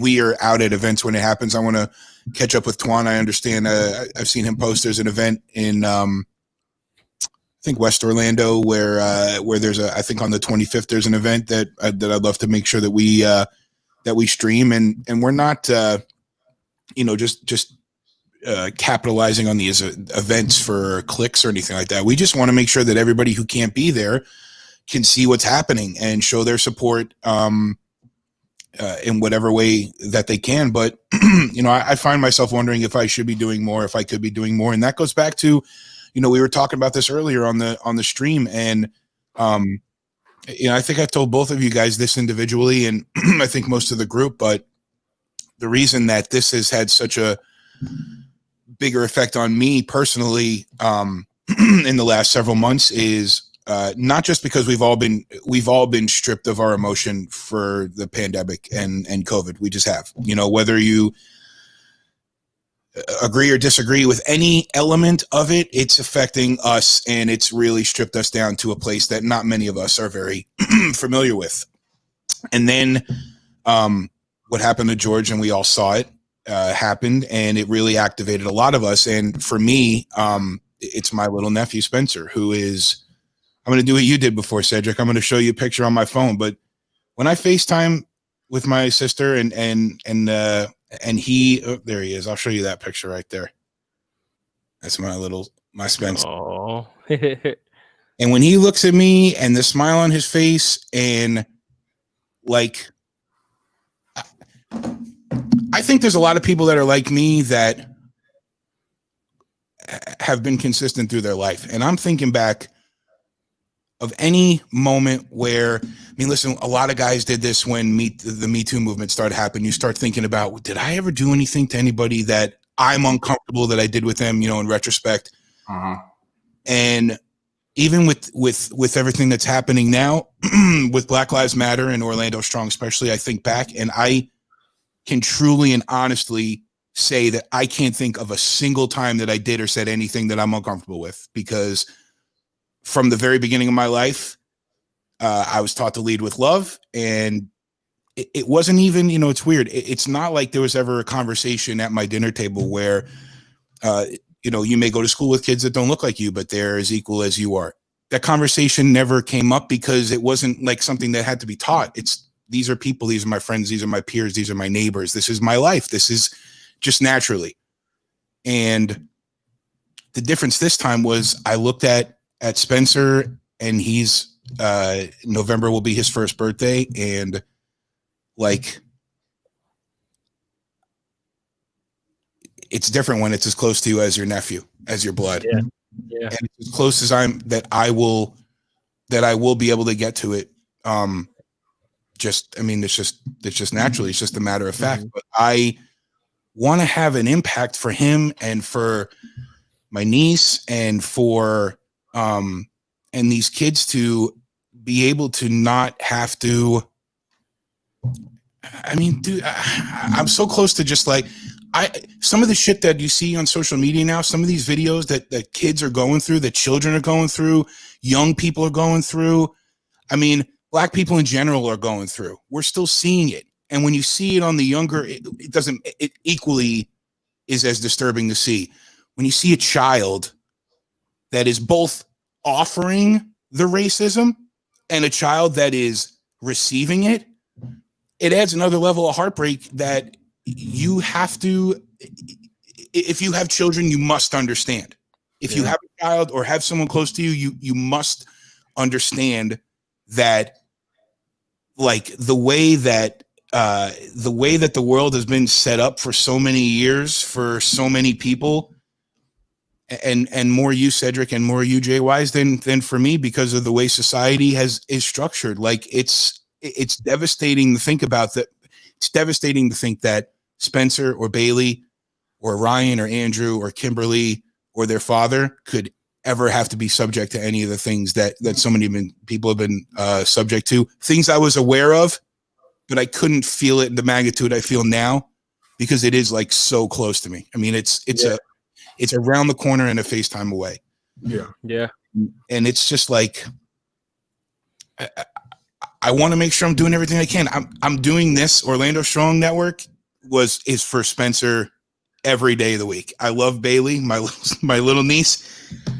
My sister will try to say every day that she looks like me and she smiles like me and she laughs like me, and I'll take whatever she gives me. That's fine. But like, when I saw Spencer and held him in my arms and just see the most beautiful little child, to think that, and that stems to, last week's stream. After our stream, we had a conversation off the air about, some of the questions and some of the things, the subjects that I would love to talk to you guys about, just because I'm genuinely curious in hearing people's experiences in their lives. Like I said a minute ago, people like celebrities that have a microphone in front of them, and they're always going to have somebody writing a story on what they say, and they're always going to garner more attention because of their celebrity. The difference between, like, I don't want to hear. I'm trying to find a way to say this so it doesn't sound wrong or controversial, but like, when Nick Cannon says the stuff that he says, to me, it's just another celebrity using his platform to say something that is for the masses. But in reality, I want to talk to you guys. I want to talk to every one of you. I want to talk to your mom. I want to talk to MJ. I want to talk to Cheyenne. I want to talk to any of the people who are on the stream right now. I want to talk to Alex. I want to talk to I want to hear from you. I want to hear how it impacts your life, because the reality is that a lot of these issues are economic stemmed. And in reality, a lot of these people that are in high economic standpoints, you couldn't get close to them to have a real conversation with them.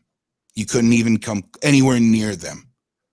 As opposed to the people who are right next to you, you can hear it right from them. I can hear what Cedric dealt with through his life and his childhood as you said, the token. Mm-hmm. I can hear from Jay Wise and what he's been through in the music industry and how it tried to take advantage of him and the things that he has to deal with every day right now. And that to me is more important than a celebrity with a microphone and their talk box and their pedestal to talk about. So I don't know. I've wanted to say this for like a month and I haven't found the right way. I wish Twan was here and I wish John was here and I wish MJ was back on the stream to so that I can share it. But it's, I want to make sure that as far as for me, because I really do feel like it starts in your home. It starts in like Alex is saying, you have to start the people that are close to you. Those are the ones that are most important. So I don't know what the whole point of my my spiel just now was, but it's just that whatever we got to do it, we've got to just keep doing it. And if this is what we have to do right now is keep doing the streams, and this is the way to contribute right now, then we will. Orlando Strong Broadcast Network will be at marches, we'll be at protests, we'll still be there putting these things out onto the internet, because the world has to see it and the people have to see it. And I think that at the end, the last thing I'll say is that there really are genuinely so many sub-circles on our planet, whether it's economical, whether it's any number of different things. There's so many sub-circles, and we're trying to reach every one of those sub-circles. And I think where we're at right now is breaking into those sub-circles that we don't even realize we have to break into. Yeah. And that's where we're at right now. And I think that's the person-to-person conversations. That's the talking to your neighbors, talking to your friends, hearing what they have to say, not worrying about what you have to say, just opening your mind, asking a question and stepping back. And being vulnerable to, receiving the hard truth of, maybe you didn't say it right, but there's an opportunity to grow, and you just kind of got to put your pride aside and listen and be okay with, being wrong. Absolutely. I definitely agree with you. Like, Orlando Strong's going to continue. We're going to have those conversations. I do want to talk about, this Nick Cannon thing. On the surface value of everything, I don't know exactly what he said as far as, anti-Semitic, whatever. But I don't dismiss it. Jews, that's what he said. What'd he say? Blacks were the first Jews. Okay. Mm-hmm. Well, the truth or not, like you said, he, as a celebrity, he doesn't have the same opportunity as us to be wrong. People put him up on a pedestal because of the bed of work that he has put himself out there to do or say. He's given a lot of people had jobs. A lot of people were able to be entertained. They found a lot of, for an hour a week while they're watching Wild 'N Out or they're watching AGT. That's an important part of life, and that should not be taken away. Yeah, and I love the show, but like, it just hurt to see that. Not that any black man is losing their job during the Black Lives Matter movement, but the focus is this movement. The focus is Breonna Taylor at the forefront, and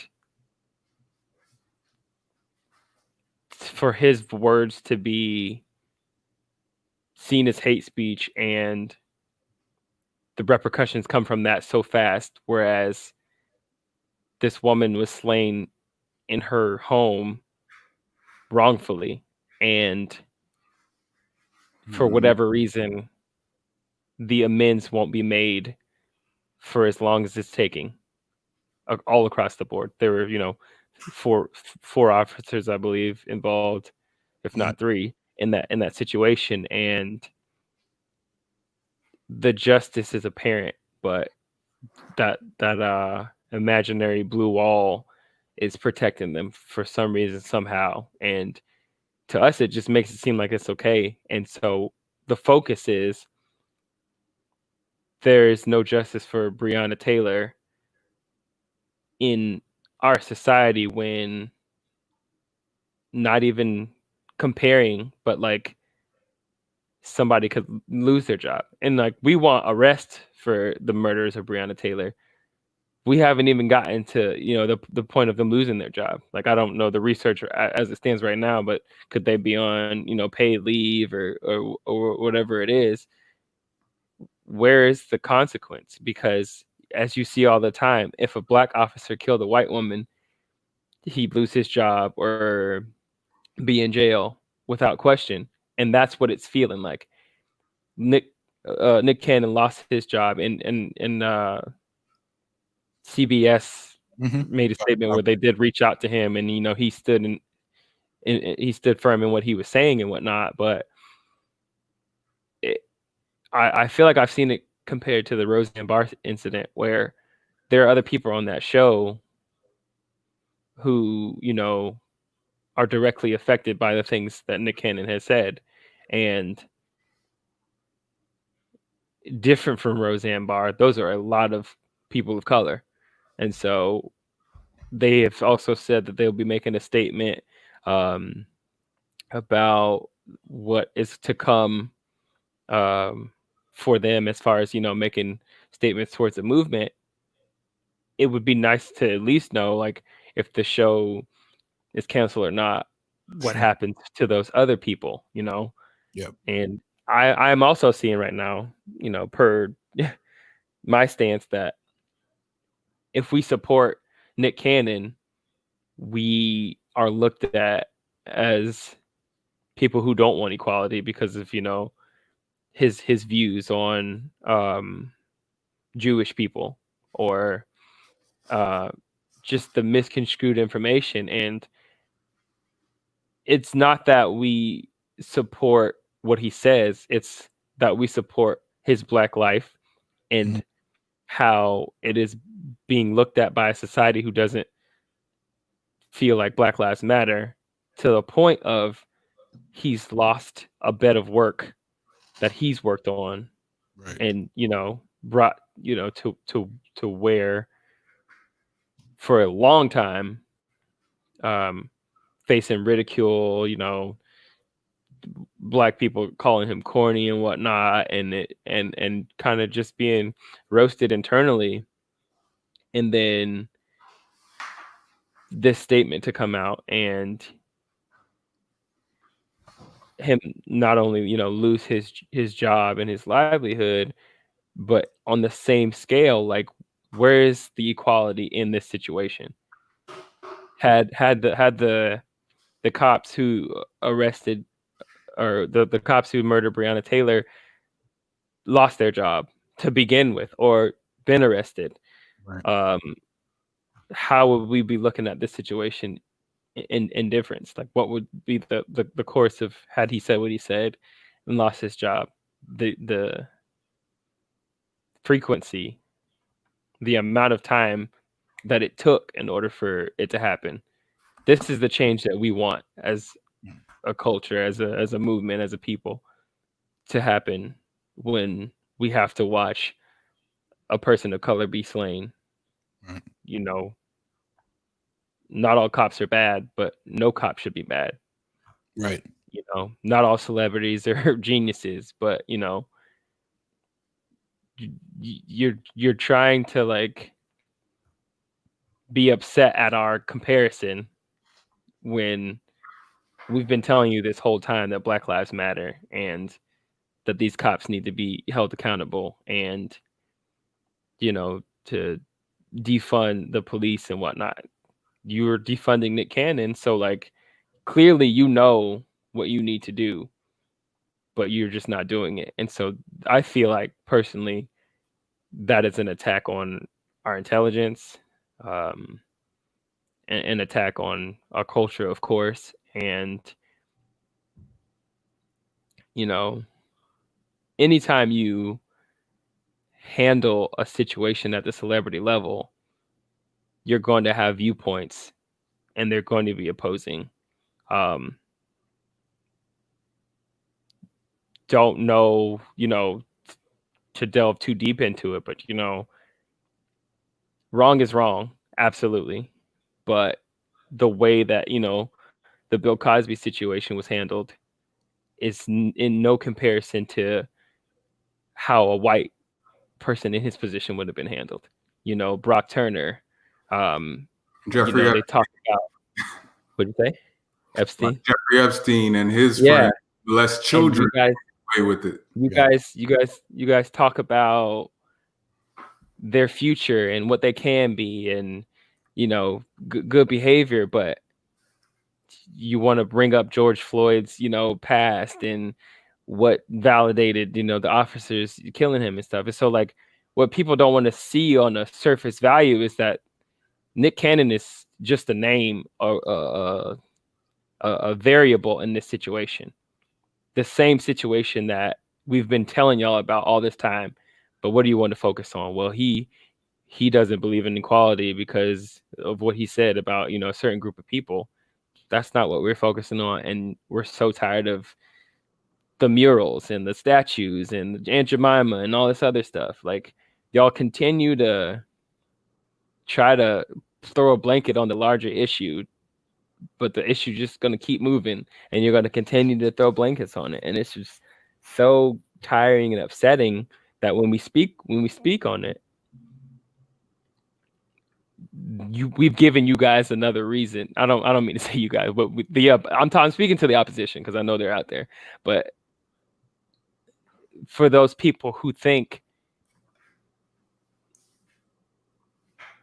here's another, speaking point where I could show you, just because you don't agree with what I'm saying, what you're about to say is invalid.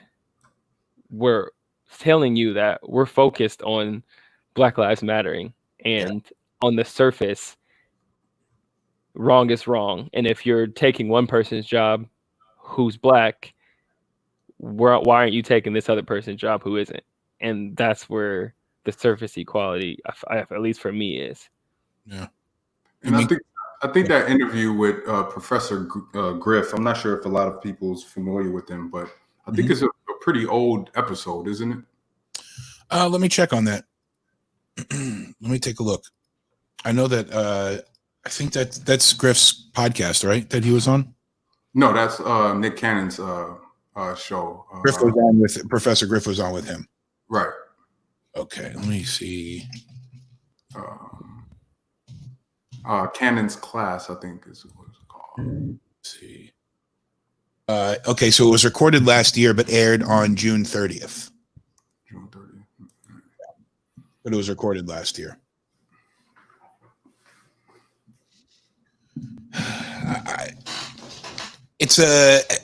I really think between us being at 2 hours now, and I'd love to hear. I know Tuan probably has a lot that he would like to share. I'd love to hear what John has to share. I'd love to hear MJ's sharing. I'd love to, be able to take part in that discussion also, just because it's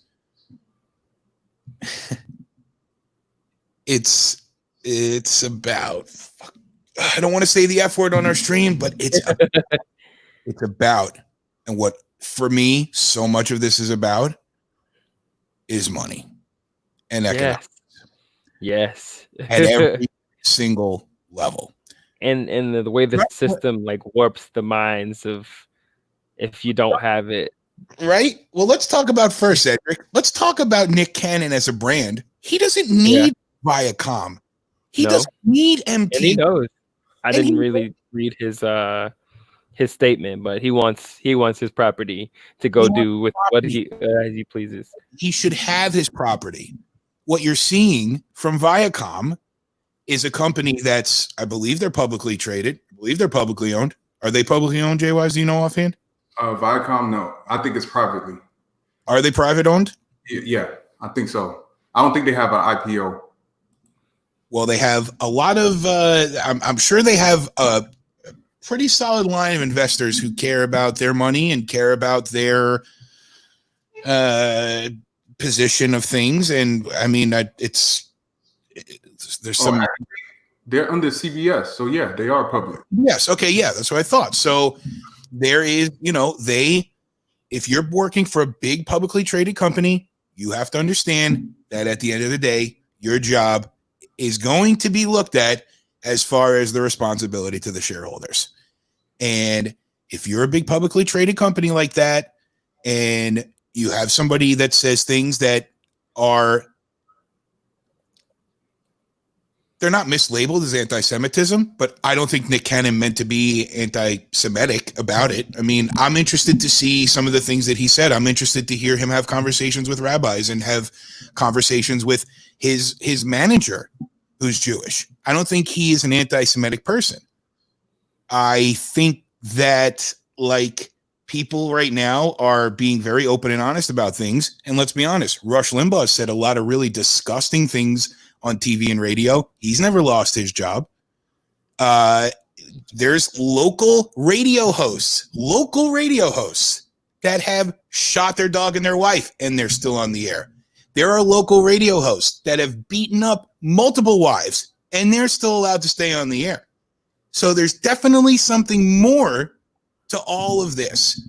And what CBS Viacom is trying to do is show people like Nick Cannon, who's a creative person who has, maybe he doesn't have documented rights to his property. That property doesn't exist without his brain creating it. Mm-hmm. So they understand they're losing control of all of this. They understand. And they're still looking after their shareholders, and they are the other side of it. And then I'll pass it off to you, Jay Wise, is that I think a lot of the things that have happened, a lot of the symbolism is from people who are not willing to put into the work of listening to others. I wanted to talk when we were talking about Black Lives Matter being painted on the street in Orlando and in other places. I had some thoughts I wanted to contribute, and the top of it is that I think in a lot of cases it's I'm trying to find the more current term for damage control, because it's not damage control, but it's like we'll paint this on the street and then we're showing that we care. But for me personally, doing something like that is a way for me to show my peers who I have to change and break out of their ways. It's a way for me to say, no, we're not. You see that amphitheater? It's painted rainbow. Right next to where it says Black Lives Matter. In Orlando, this is how we feel in Orlando. Mm-hmm. So there's different layers to all of these different things. But when it comes to media and it comes to things like Nick Cannon, he doesn't need the media company anymore. And the media company doesn't understand that. And they've done what they feel is the best thing for them to do for their shareholders and their money makers and their money holders. And I think in the end, Nick Cannon will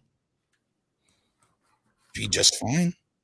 Yeah, and I think Diddy just reached out to him to join Revolt to move his content over. I think Alex is saying that. Yeah, but he don't even need Revolt either. Right. Nick Cannon did pretty well for himself. He can just broadcast on his own. Here, right? The only concern. If I'm not mistaken, he owns a share of Nickelodeon or something.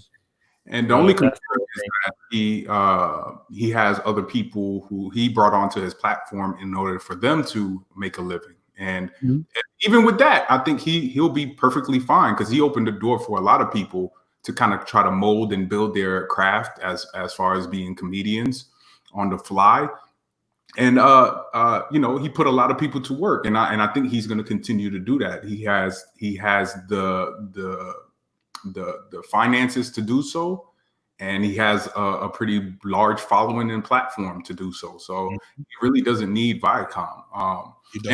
And like, for example, for quite some time now in the Black community, BET has been something that we don't even watch. We don't even support. The only thing that I could say that the Black community watched and supported the most was probably Love and Hip Hop, which I despise because it only perpetuates the negative stereotypes of the black woman and man. Mhm. And all the other shows that's similar to that.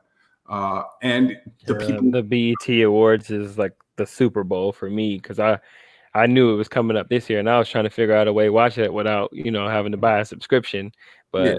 that's But even kind of at the BET Award numbers, I think it's always been on a decline, if I'm not mistaken. And a lot of the artists don't even show up. It's like, yeah. you know, It says a lot. The artists don't go to award shows much anymore at all. right. It lost its value. Yeah. I mean, because of the music. The music has lost a lot of its value. That's some of it. The other part of it is, Jay Wise, is that these artists are connecting directly to people. You don't need to watch an award show to see all of your favorite artists in one spot. Right. You know, Now the artists are having more power, and the labels are struggling to keep them locked in. That's why they created the 360 contracts, so that they could take the money from shows, any type of media, anything, anywhere you're getting paid, they're taking it. Even after you leave them, that 360 is a devil's contract. you selling your soul, you sign that. So you don't go into it right now because I want to talk to you about this. Did you have was that one of the elements of your? Yeah, we got to talk about that one night, man. I'm so intrigued. I have a neighbor that just moved in. That's his girlfriend's friends with my wife, and he's in a pretty solid. I say second tier rock band. They're not a headliner, but they're a pretty big rock band. And he's just starting to do his, some solo stuff and creating music outside of the label environment. And it's just curious to hear about that kind of thing now. I'd love to talk to you more about that, obviously, when it comes. Yeah, we could definitely do that. But I have to go, fellas. Yeah, I think we should. What do you think, Cedric? We're at 211. We've got 11 people that have consistently stayed with us. I think if the 11 who are here are ready to learn and listen, and now they got a little appetizer of what we will be getting into with the rest of the broadcast crew. MJ's back. Hey, girl. Let's just not been listening because get yourself ready. Yeah, here we go. We're gonna show one more time that book. I love it. Beautiful art. The data on the bottom of the screen. You can pre-order that. White.com. Yep, Thank you for if you missed the allowing us to be a part of your celebration today and allowing us to pick your brain.